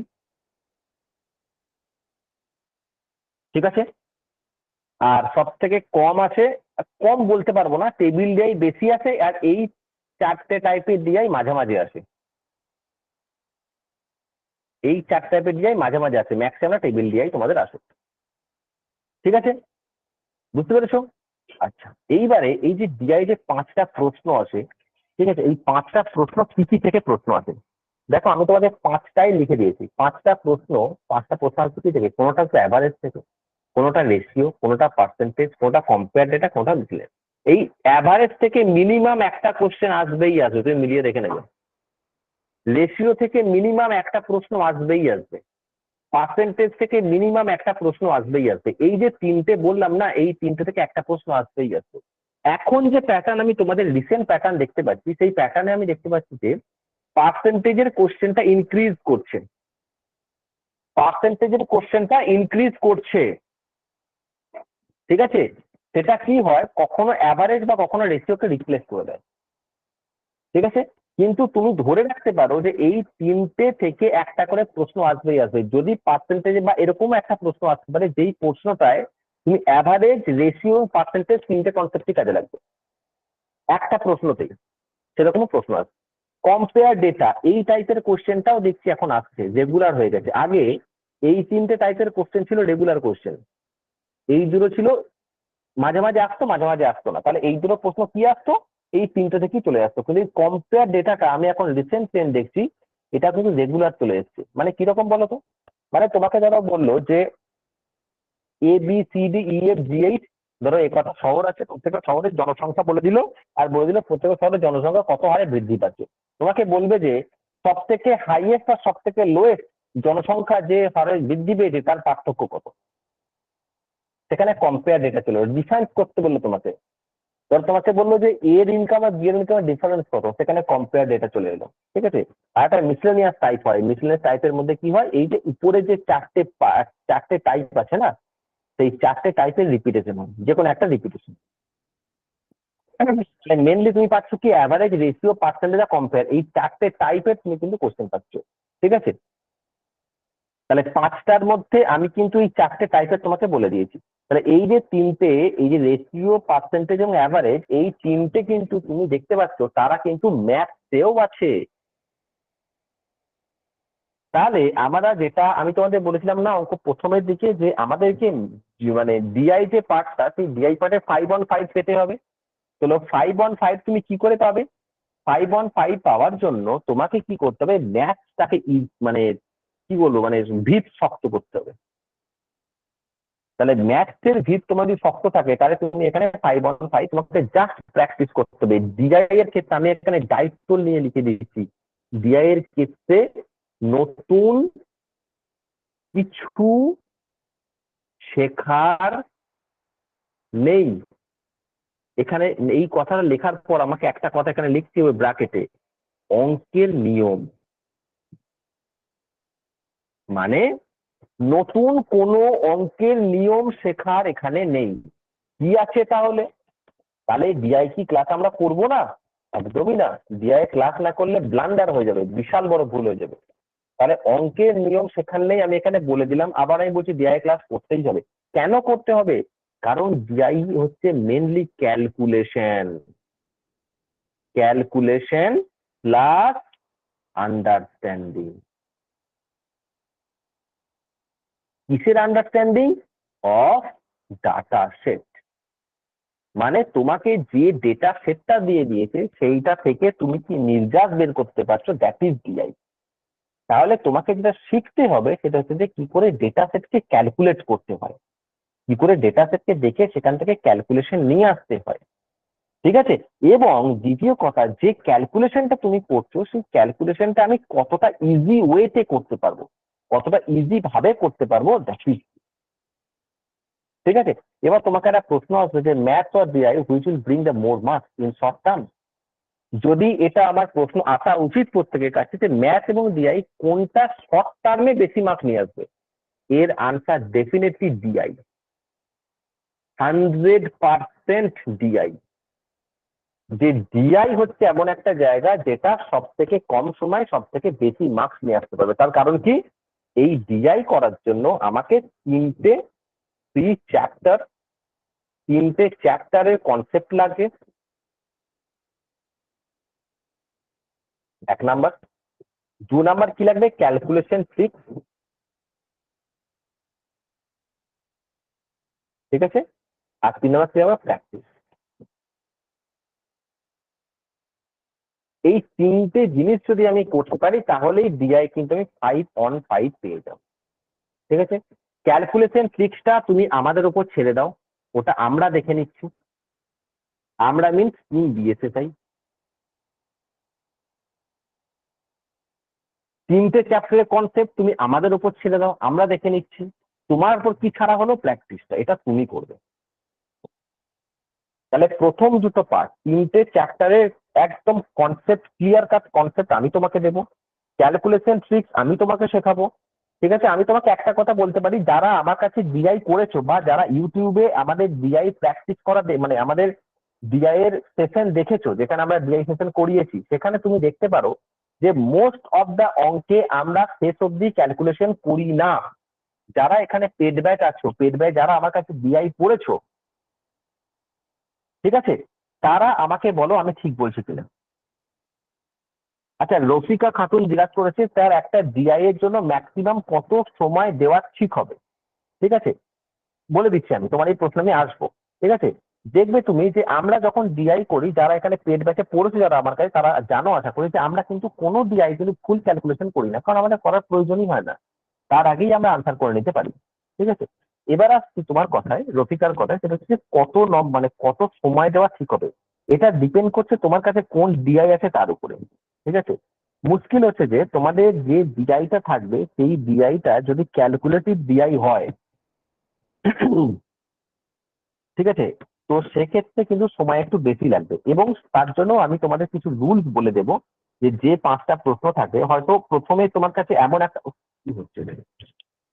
হয়তো তোমার কাছে প্রথমে এমন একটা প্রশ্ন তোমার কাছে অ্যাপিয়ার হলো, যে প্রশ্নটা করতে তোমার ধরো 5 থেকে 6 মিনিট সময় লেগে গেল। নো ইস্যু, তুমি 5 থেকে 6 মিনিট সময় দাও সেটাই। কারণ তুমি যদি ওখানে 5 থেকে 6 মিনিট সময় দাও, এটা মিন করে যে পরের কোশ্চেন গুলো কিন্তু ওই ক্যালকুলেশন থেকেই তুমি আনসার করতে পারবে। কাজেই ক্যালকুলেশন পরিষ্কার পরিচ্ছন্ন করে করাটা খুব ইম্পর্টেন্ট। আমি তোমাদের যখন ডিআই ক্লাস করবো তখন তোমাদের আমি বলবো কিছু কিছু জিনিস মনে রাখার জন্য, যে ক্যালকুলেশন কি করে শর্টার করবে, ঠিক আছে, কি করে তোমার এই কিছু কিছু জিনিস আমি বলবো তোমাদের ওখানে, 4-5টা পয়েন্ট তোমাদের আমি ওখানে উল্লেখ করে দেবো, যে তুমি কি করে ক্যালকুলেশন জিনিসটাকে ঠিকঠাক করবে।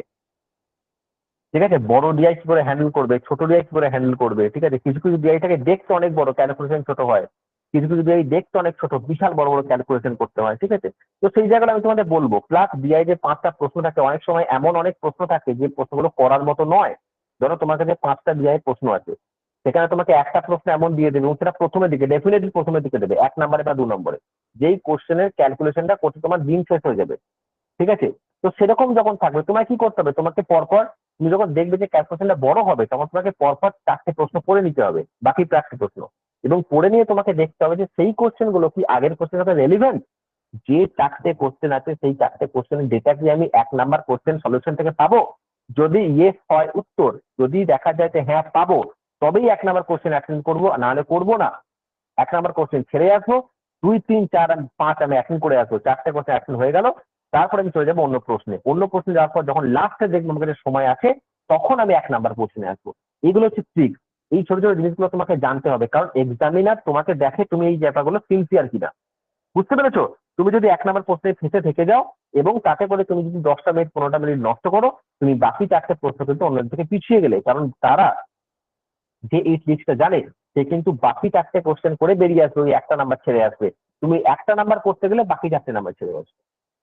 ঠিক আছে, তো আমি তোমাদের এই জিনিসগুলো আলোচনা করব, যেমন যেমন কোশ্চেন আসতে পারে তার প্রবাবল সমস্ত সেট তোমাদের সঙ্গে আলোচনা করা হবে, কোনো চাপ নেই। বুঝতে পেরেছো আমি কি বললাম?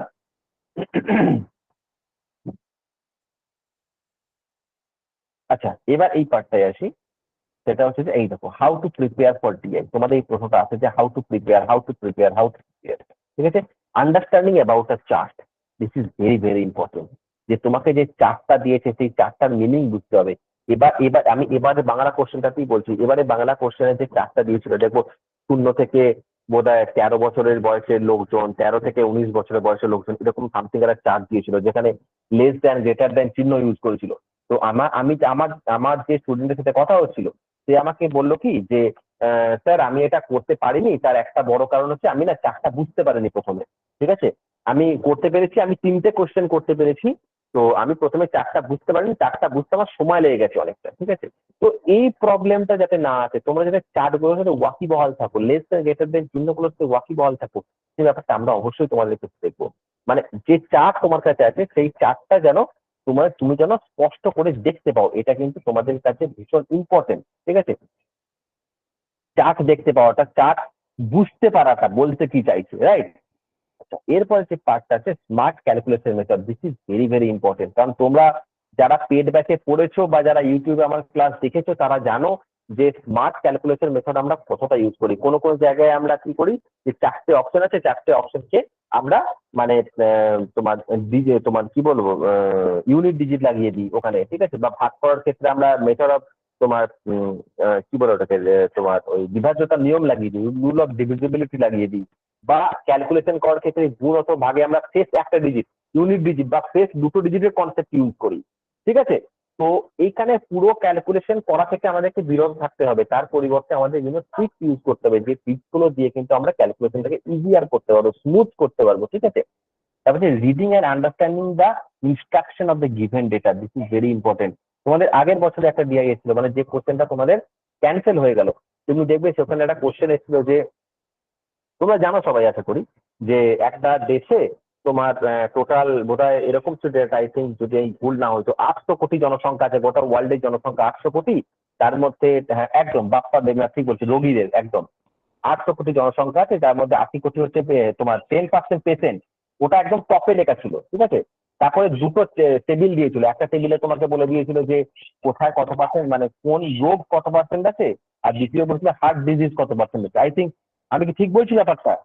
ঠিক আছে, তো তুমি যদি, এবং ওটার কিন্তু ওটা ওই ডিআইটার কিন্তু মেন যেটা কনসেপচুয়াল জায়গা, সেটা হচ্ছে ইনস্ট্রাকশন। তুমি যদি ইনস্ট্রাকশনটা ঠিকঠাক বুঝতে পারো, ঠিক আছে, ডবল ডবল ডেটা সেট ছিল একদম তাই, তুমি যদি ইনস্ট্রাকশনটা ঠিকঠাক বুঝতে পারো, তাহলে ডিআইটা করতে তোমার এই 5টা কোশ্চেন করে তোমার 5 মিনিটও লাগবে না, 3 থেকে 4 মিনিট লাগবে, তোমার সন্দেহ আছে। ইনস্ট্রাকশন তুমি যদি ঠিকঠাক করে বুঝতে পারো, ঠিক আছে, একটা ডিআর ক্ষেত্রে তুমি স্ট্যান্ডার্ড 10 মিনিট সময় তুমি ধরে রাখতেই পারো, সেখানে তুমি যদি ইনস্ট্রাকশন ঠিকঠাক বুঝতে পারো, তাহলে তুমি 3 থেকে 4 মিনিট, ম্যাক্সিমাম 5 মিনিট তুমি ডিআইটা খতম করে ফেলতে পারবে। কারণ ক্যালকুলেশন কিচ্ছু নেই, নাথিং, কোনো ক্যালকুলেশন ছিল না, শুধুমাত্র যা ডেটা আছে এবং ডেটাগুলো এত সহজ ছিল।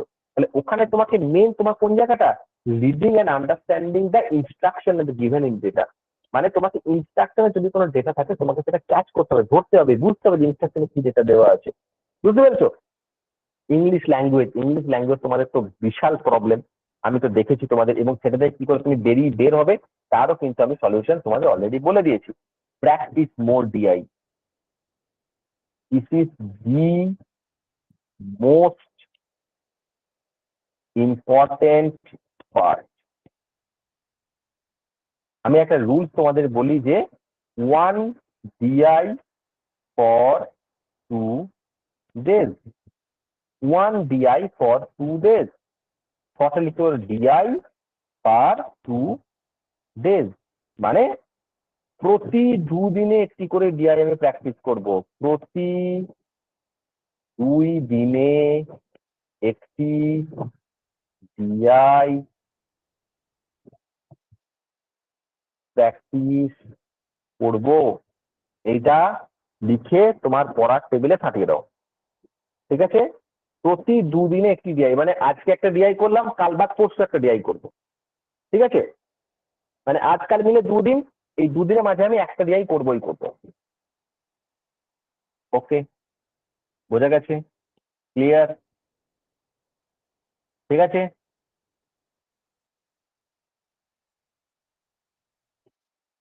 আমি বোট অ্যান্ড স্টিমের বলছিলাম না, বোট অ্যান্ড স্টিমের যে জায়গাটা, দেখো এই একটা প্রশ্ন তোমাদের বোট অ্যান্ড স্টিমে এসেছিল, যেটা ডিসেম্বর নেট 2023-এ, ঠিক আছে, বেঙ্গলি পেপারে এসেছিল, ফিলোসফি পেপারে এসেছিল, যোগার পেপারে এসেছিল, 3টে পেপারে এসেছিল।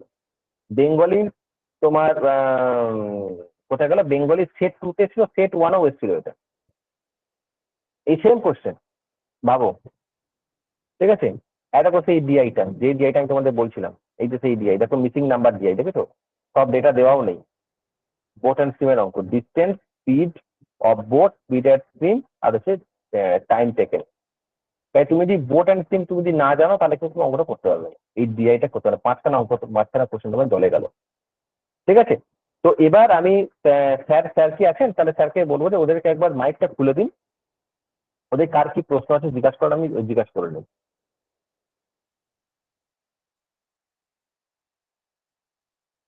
স্যার কি আছেন না বেরিয়ে গেছে?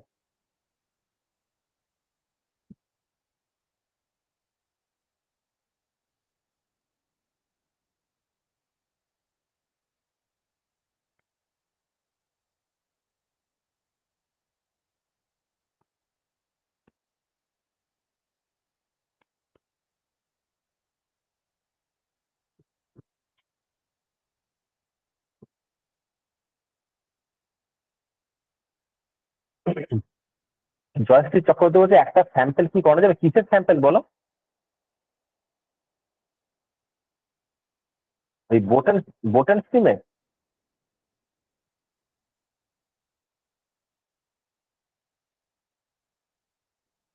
না, ডিআই করাতে অনেক সময় লাগে বাবু। জয়শ্রী, অনেক সময় লাগবে ডিআই করাতে। ঠিক আছে, আমি তোমাদের স্যাম্পেল এভাবে করাতে পারবো না, এখন ধরো সময়ও আমার কাছে বেশি নেই। ঠিক আছে, তুমি একটা কাজ করবে, তুমি স্যাম্পেলের জন্য না তুমি একটা কাজ করবে, তুমি ইউটিউবে যাবে, ঠিক আছে, বিএসএসআই সার্চ করবে, ঠিক আছে, আমার নাম দিয়ে সার্চ করবে। হ্যাঁ, আমরা ম্যাথ দিয়ে শুরু করবো। তুমি আমার নাম দিয়ে সার্চ করবে, ঠিক আছে, ডিআই ক্লাস বলে দেখবে, তুমি পেয়ে যাবে। ঠিক আছে,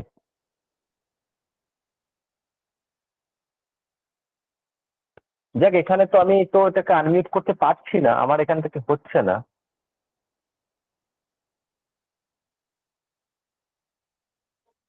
স্যার ঠিক আনমিউট আছে, করে দিয়েছি। আচ্ছা, ঠিক আছে, ঠিক আছে, ঠিক আছে।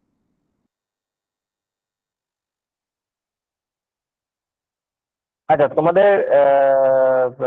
তোমাদের যা জিজ্ঞাসা করা আছে জিজ্ঞাসা করে নিতে পারো।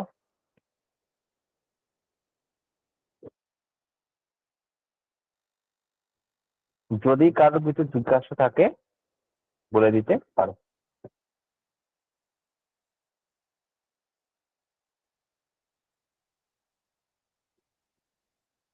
না, আজকে কিছু আর স্টার্ট করবো না নতুন করে, আজকে স্টার্ট করলে সে না হবে শেষ, না হবে কিছু। হুম। আপনি যে কথা বলতে গেলে গুরুত্বপূর্ণ আমরা জানতে পারতে হচ্ছে এগুলো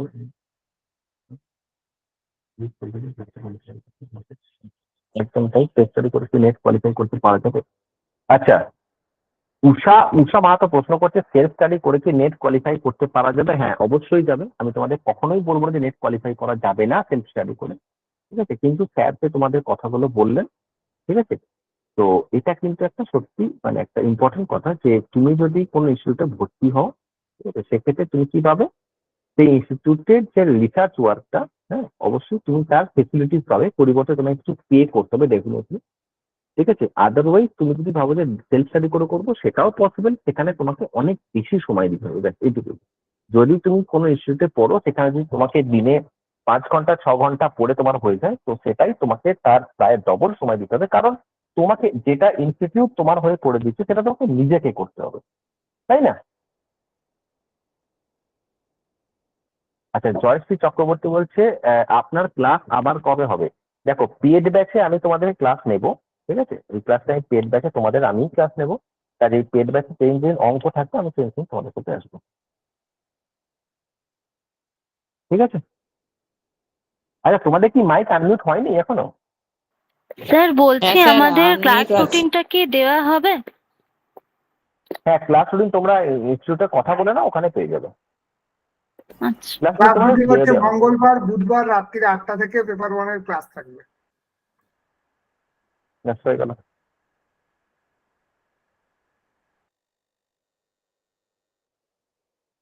ও, জয়শ্রী চক্রবর্তী, আমি তো, তুমি পেড ব্যাচে আছো তো, তাহলে তুমি তো ক্লাস করেছো আমার সাথে, জয়শ্রী চক্রবর্তী, তাই তো?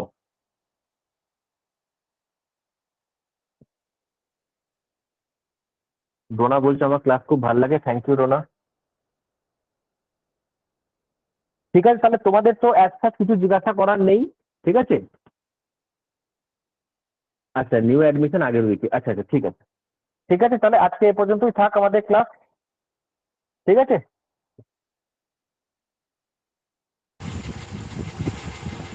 থ্যাংক ইউ স্যার, স্যারকে অসংখ্য ধন্যবাদ। আজকে হুম বিভিন্ন হুম। কথা প্রসঙ্গে ক্লাসটার মোটামুটি খুব বেশি এগোনো গেল না, তবে আশা করি আজকের যে কথাগুলো তোমাদের সঙ্গে আলোচনা হলো সেটা আগামী দিনে তোমাদের একটা ধারণা দেবে এবং খুব কাজে লাগবে।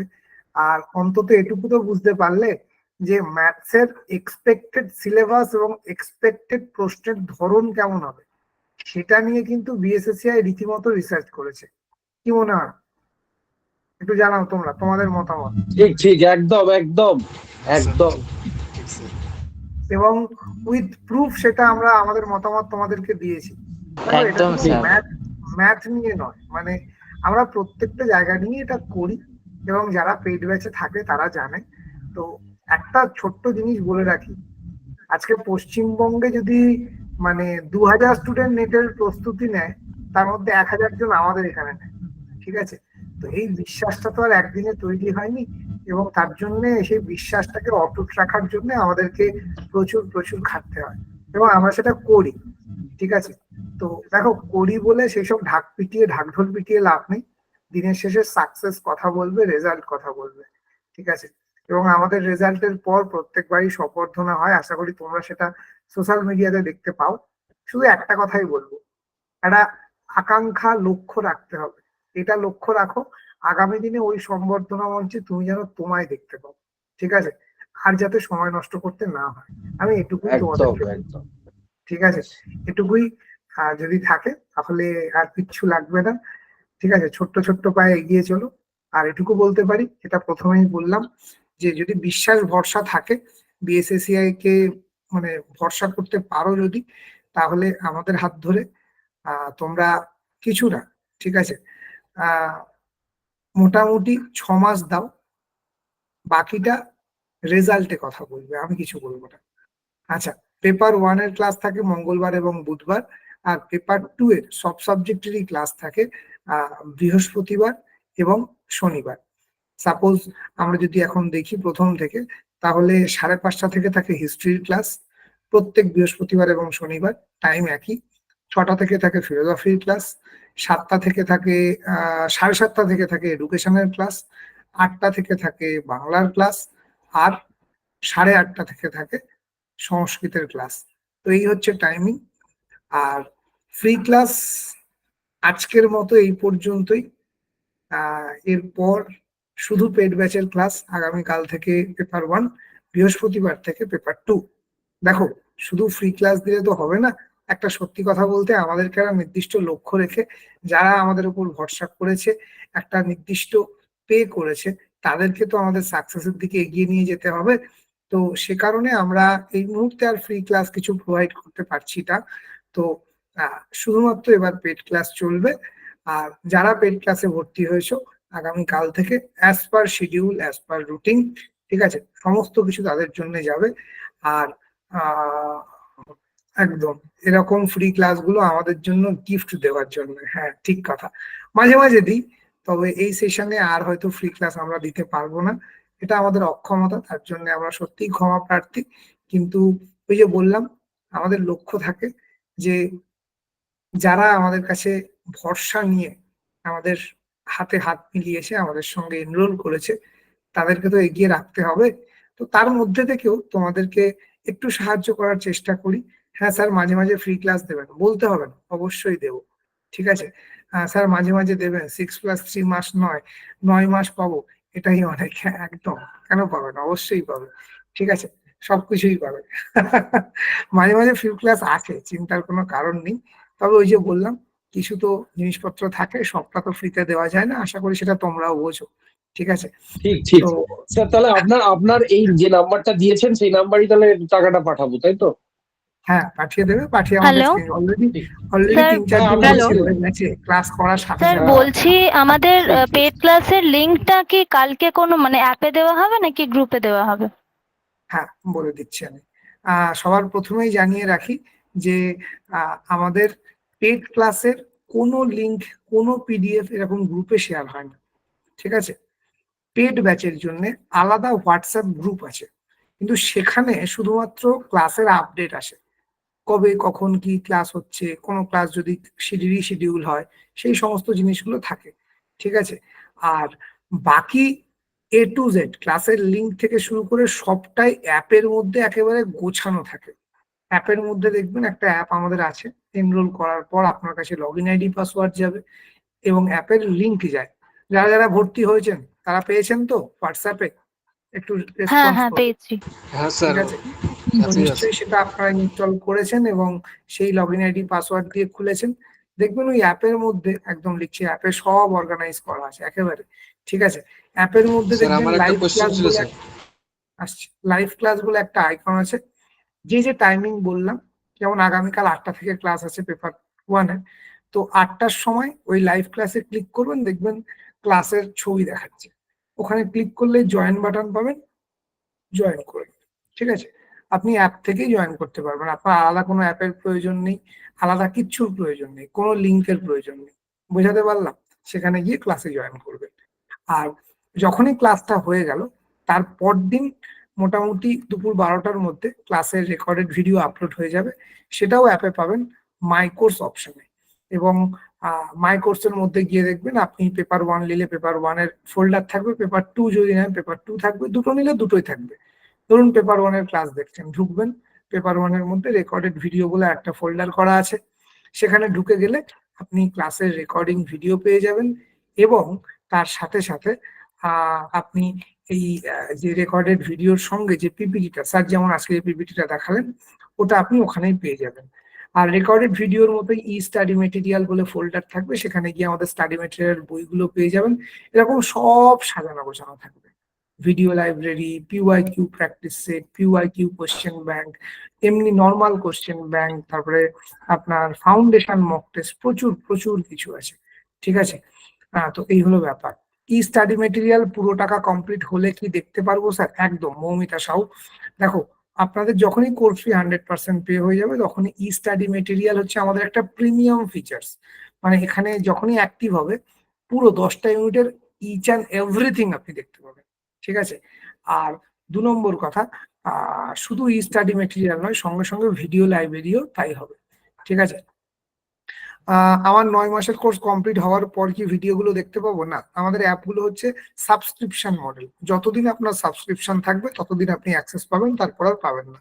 9 মাসের পর আপনি আর অ্যাপটাই অ্যাক্সেস করতে পারবেন না। তো সেখানে তো আর অন্য কিছু দেখার কোনো প্রশ্নই জিজ্ঞেস করার ছিল। করবেন। আগে এগুলো একটুখানি বলে নিন। হ্যাঁ, ভ্যালিডিটির বিষয়ে অলরেডি বলে দিয়েছি। বেশ, হ্যাঁ বলুন, কি জিজ্ঞাসা করা স্যার আছে? বলছি, আমি তো গত সপ্তাহে ক্লাসটা শুরু করেছি, যেখানে ওই একটা কমিউনিকেশনের ক্লাস পেয়েছিলাম। এবার আপনি এই যে আমি যেটা শুনে ভর্তি হয়েছিলাম যে 6 মাসের ব্যাপারটা, বা আপনি যে এখন 9 মাস বলছেন, একটু যদি স্যার ক্লিয়ার করে দেন। যে আমি তো সেপ্টেম্বরে ভর্তি হলাম প্রায়, ধরে নিন, তাহলে যারা আমি সেপ্টেম্বরে ভর্তি কতদিনের ক্লাস হয়েছে, পাবো? হ্যাঁ সেপ্টেম্বরে যারা ভর্তি হয়েছে তাদের পুরো জিনিসটা থাকবে অ্যাপের ভ্যালিডিটি 9 মাস। ঠিক আছে, আচ্ছা স্যার। মানে সেপ্টেম্বর, অক্টোবর, নভেম্বর, ডিসেম্বর, জানুয়ারি, ফেব্রুয়ারি, মার্চ, এপ্রিল, মে, মোটামুটি ধরে রাখুন এটা ওই জুন মাস অব্দি আমরা টেনে দেবো বিষয়টা। ঠিক আছে, আচ্ছা স্যার, এই যে ফ্রি ক্লাসেস গুলো ছিল, যেখানেও খুব ভালো মানে ক্লাসেস করছিলাম, ওই নিউমেরিক্যালস, রিজনিং এর যে সলভ গুলো হয়েছিল, আপনি যদি এইগুলো কি পেড ব্যাচে আমাদের আবার থাকেন পেড এগুলোও ক্লাসেও অ্যাক্টিভ হবে? থাকবে। হ্যাঁ থাকবে। ঠিক আছে, আচ্ছা আচ্ছা। পেড ব্যাচে Okay. থাকবে এবং পেড ব্যাচে পুনরায় আবার সব পড়ানো হবে, চিন্তার কোনো আচ্ছা, কারণ ওই নেই। ক্লাসগুলো স্যার খুব ভালো হয়েছিল, মানে ওই রকম ভাবে যদি আবারও করানো হয় খুব ভালো আমাদের হয় তাহলে।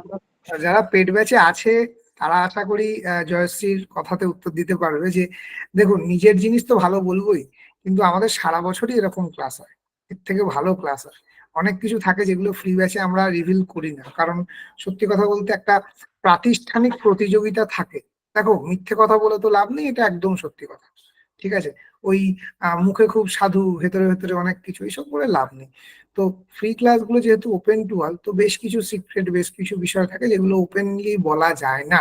সেগুলো কিন্তু আমরা শুধুমাত্র আমাদের এই ক্লাসগুলো করো বুঝতে পারবো, অনেক কিছু পাবে, এটুকু বলতে পারি। ঠিক আছে, ঠিক আছে। হ্যালো স্যার, স্যার বলছিলাম যে যারা স্যার বলছিলাম যে যারা পেপার 2 এর সাবজেক্টের বিষয়ে পেড বেচে আছে কিন্তু পেপার 1 এ পেড বেচে নেই, তারা কি ফ্রি ক্লাসগুলো অ্যাপের মধ্যে পাবে না? ফ্রি ক্লাসগুলো ওই নির্দিষ্ট কিছুদিন পাবে, ওই আজকে অব্দি ধরো ক্লাস, আগামীকাল পরশু অব্দি পাবে, তারপরে আর পাবে না। ঠিক আছে, কারণ দেখো ফ্রি ক্লাসগুলো একটা নির্দিষ্ট ভ্যালিডিটি থাকে, তারপরে আর থাকে না সেগুলো। ঠিক আছে, বুঝাতে পারলাম? হ্যাঁ স্যার বুঝলাম, ঠিক আছে। Hello sir. বলো। হ্যালো। হ্যাঁ, আমি বলছি স্যার, ওই আনলিমিটেড যে প্রশ্ন উত্তর প্র্যাকটিস সেটটা, ওইটা কি টোটাল পেড করে দেওয়ার পর অ্যাক্টিভ হবে না তারপরে? টোটাল পেড করে দেওয়ার পর কোশ্চেন ব্যাংক, ভিডিও লাইব্রেরি, না কোশ্চেন ব্যাংকটা বোধহয় আগে থেকে হয়ে যায়। অ্যাকচুয়ালি এত ফিচার্স আছে, আমার পক্ষে সবটা মনে রাখা সম্ভব নয়। ঠিক আছে, একটু কথা বলে নেবে, আমাদের অ্যাডমিশন সেকশনে বলে দেবে। কোশ্চেন ব্যাংক আগেই চলে আসে স্যার। আচ্ছা স্যার। কোশ্চেন ব্যাংক আগেই চলে আর আসে। স্যার আমার একটা কোয়েশ্চেন ছিল। স্যার বলছিলাম কি স্যার, মানে আমাদের সিলেবাসের মানে বলছেন কি যে চেঞ্জ হওয়ার একটা সম্ভাবনা, তো ওটা কি স্যার ডিসেম্বরে? তো আমরা তো মানে পুরাতন সিলেবাস অনুযায়ী মানে টার্গেট নিয়ে চলবো আর কি। ডিসেম্বরে যদি হয়, ডিসেম্বরের মধ্যে আমরা কমপ্লিট করে দেবো, চিন্তা নেই। দেখো সিলেবাস কি হবে আগে থেকে মোটামুটি আমাদের কাছে একটা ধারণা থাকে, ঠিক আছে? তো আমরা মোটামুটি প্রস্তুত, চিন্তার কোনো কারণ নেই। আসুক না নতুন সিলেবাস। ঠিক আছে, বেশ। হ্যাঁ বলো, আর একজন কেউ কিছু প্রশ্ন করছিলে।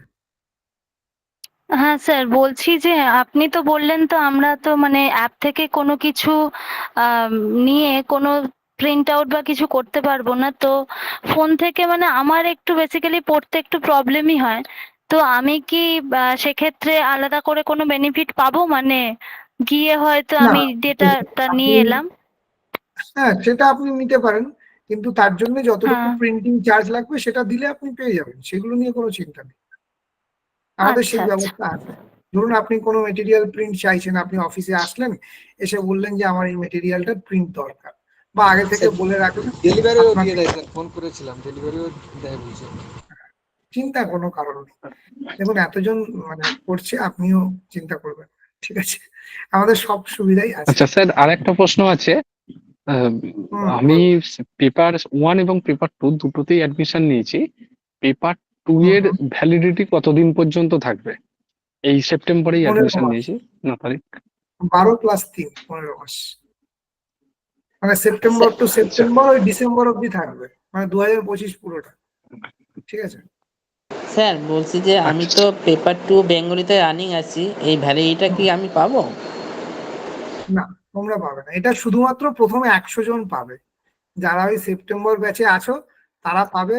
আর 10 জন মতো পাবে, তার মধ্যে অলরেডি 3 জন আমার কাছে ভর্তি হয়ে গেছে, আর 7 জন পাবে, ঠিক আছে? তারপরে আর পাবে না, তারপরে বললেও আমি দেবো না, ঠিক আছে? কারণ দেখো সত্যি কথা বলতে 3 মাস অ্যাপ চালানো মানে আমাদের একটা হিউজ খরচ আছে, তো আমি কোত্থেকে দেবো?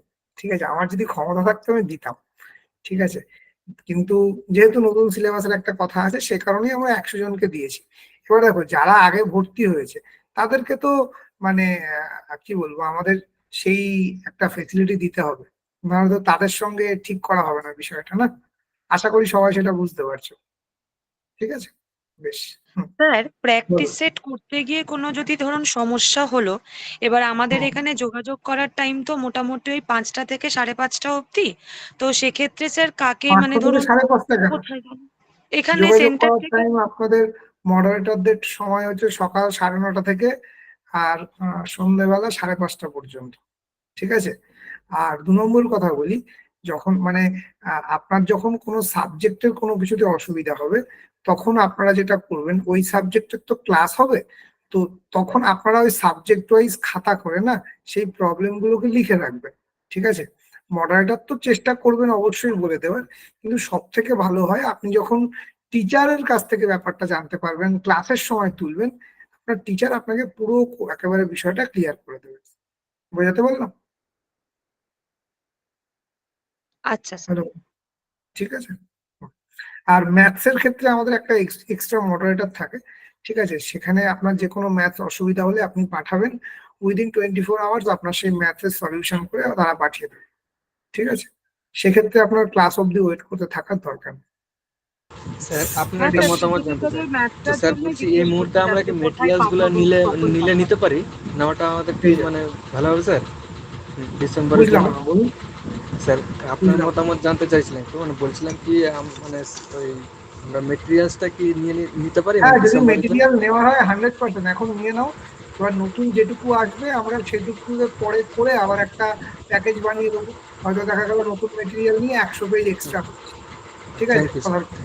সেই থ্যাংক একশো ইউ পেজ নিয়ে তখন একটা করে তোমাকে আমরা বলে দেবো, সেইটুকু তখন পে ঠিক, করবে, পুরোটার জন্য আর কেন দেবে? ঠিক থ্যাংক আছে? ইউ।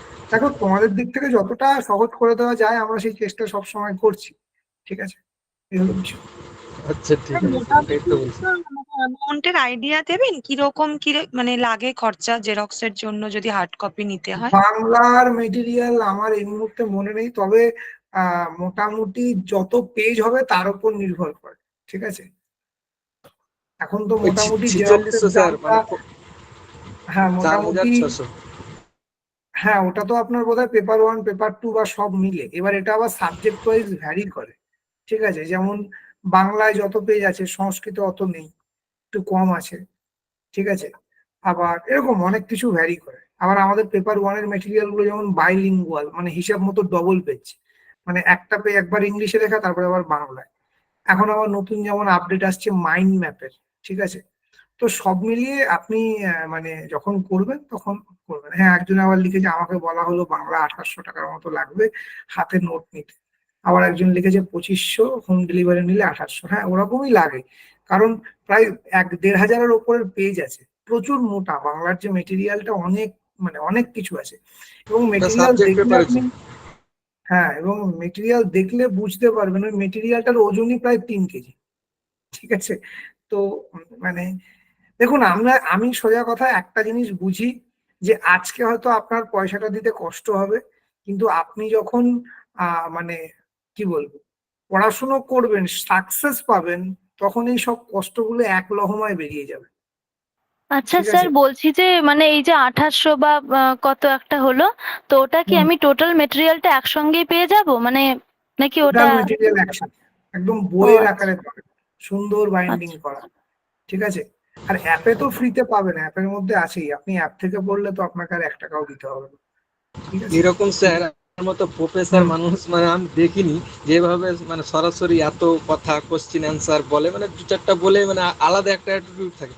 তো এরকম যে আপনি মানে এতক্ষণ ধরে বলছেন, মানে এটা একটা ভাববার বিষয় আছে। মানে আমরাও নিজে মানে ভয় খেয়ে যাই, কি কথা না, ঠিকঠাক বলছি না, ছোটখাটো বলবো মানুষ। কি বলবে না। যাই হোক, এইসব নিয়ে কোনো অসুবিধা নেই, ঠিক আছে। যাই হোক, আচ্ছা, যারা মেটেরিয়াল হাতে পেয়েছো তাদের একটু এক্সপিরিয়েন্স বলো তো, যারা মেটেরিয়াল হাতে পেয়েছো এরকম, বাংলা হোক সংস্কৃত হোক, একটু জানাও না যে কেউ মতামত, তাহলে অন্যদের মানে একটু তারা বুঝতে পারবে বিষয়টা, ঠিক আছে। আপনার অফিস কোথায়? আমি বেলুড় মঠেই থাকি, আমার বাড়ির পাশেই আমার অফিস, যে কোনো দিন চলে এসো। আমার অফিস না, তোমাদের অফিস, ঠিক আছে, তোমাদের প্রতিষ্ঠান, তোমাদের স্যার ইনস্টিটিউশন। তাহলে ওখান থেকে গিয়েই কালেক্টটা করে আনবো, তাহলে মানে হ্যাঁ, ওটা কালেক্ট দেখাও করলে হয়ে যাবে। ডেলিভারি চার্জটা কমে যাবে। আর সব থেকে বড় কথা, আমরা অফলাইন কিছু ক্লাস তোমাদের দেবো, সেই সময় এসেও নিতে পারো, ঠিক আছে। স্যার বেশ, অফলাইন গুলো মানে কবে হয় স্যার? মাসে একবার বলে শুনেছিলাম যে মাসে অফলাইন একবার হয়। করে দেওয়া হয়, ঠিক আছে। তো এই পুজোর আগে একবার ইচ্ছা আছে তোমাদের ডাকার, যে তোমরা সবাই আসো। চেষ্টা ঠিক করবো আছে, স্যার। বেশ বেশ, ঠিক আছে। আচ্ছা, বলছি মেটেরিয়াল নিয়েছো এরকম পেইড ব্যাচের স্টুডেন্ট কেউ আসো? যদি থাকো একটু জানাও। জ্যোতির্ময়ী, একটু তোমার মতামত মাইক খুলেই জানাও, ভালো লাগবে। জ্যোতির্ময়ী সাহা, বলো। ডোনা থাকলে ডোনাও জানাতে পারো। আমি স্টাডি মেটেরিয়ালস নিয়েছিলাম, খুব ভালো, মানে পড়তেও সুবিধা হয় এবং ওখানে এত ডিটেলস দেওয়া আছে যে মানে খুব সুন্দর, মানে প্রিন্ট করা থেকে শুরু করে ভীষণ সুন্দর। আমি নিয়ে এসেছি। বইয়ের মতো কিনা? বইয়ের মতো করে সাজানো তো? হ্যাঁ স্যার, বইয়ের মতো করে সাজানো আছে তো? একদম বইয়ের মতন করে খুব সুন্দর করে, যেইভাবে আমরা মোবাইলে পড়ে থাকি ওর সেম সেইভাবে খুব সুন্দর করে দেওয়া আছে, এবং পার্ট টু পার্ট টপিক ধরে ডিটেলসে সব দেওয়া থাকে। আমি মেটেরিয়াল সম্বন্ধে 2-1টা জিনিস বলছি, সব বলবো না, ঠিক আছে। দেখো, বিএসএসিআই যা কাজ করে, ও না ঢুকলে ভেতরে বুঝতে পারবে না। প্রথমত বললি, আমি পেপার ওয়ানের মেটেরিয়াল বলি, প্রত্যেকটা ইউনিটের জন্য আলাদা আলাদা বই। এবং বলে রাখি, ম্যাথামেটিক্যাল অ্যাপটিটিউড, তোমাদের তো ম্যাথ নিয়ে সমস্যা, দেখবে সব জায়গাতে, ইভেন বইতেও যদি 100টা অঙ্ক থাকে, 100টাই কিন্তু করে দেওয়া থাকে না, সলিউশন থাকে না। আমি কি ঠিক বলছি না ভুল বলছি? একটু জানাও তো প্রত্যেকে। একদম স্যার, একদম ঠিক।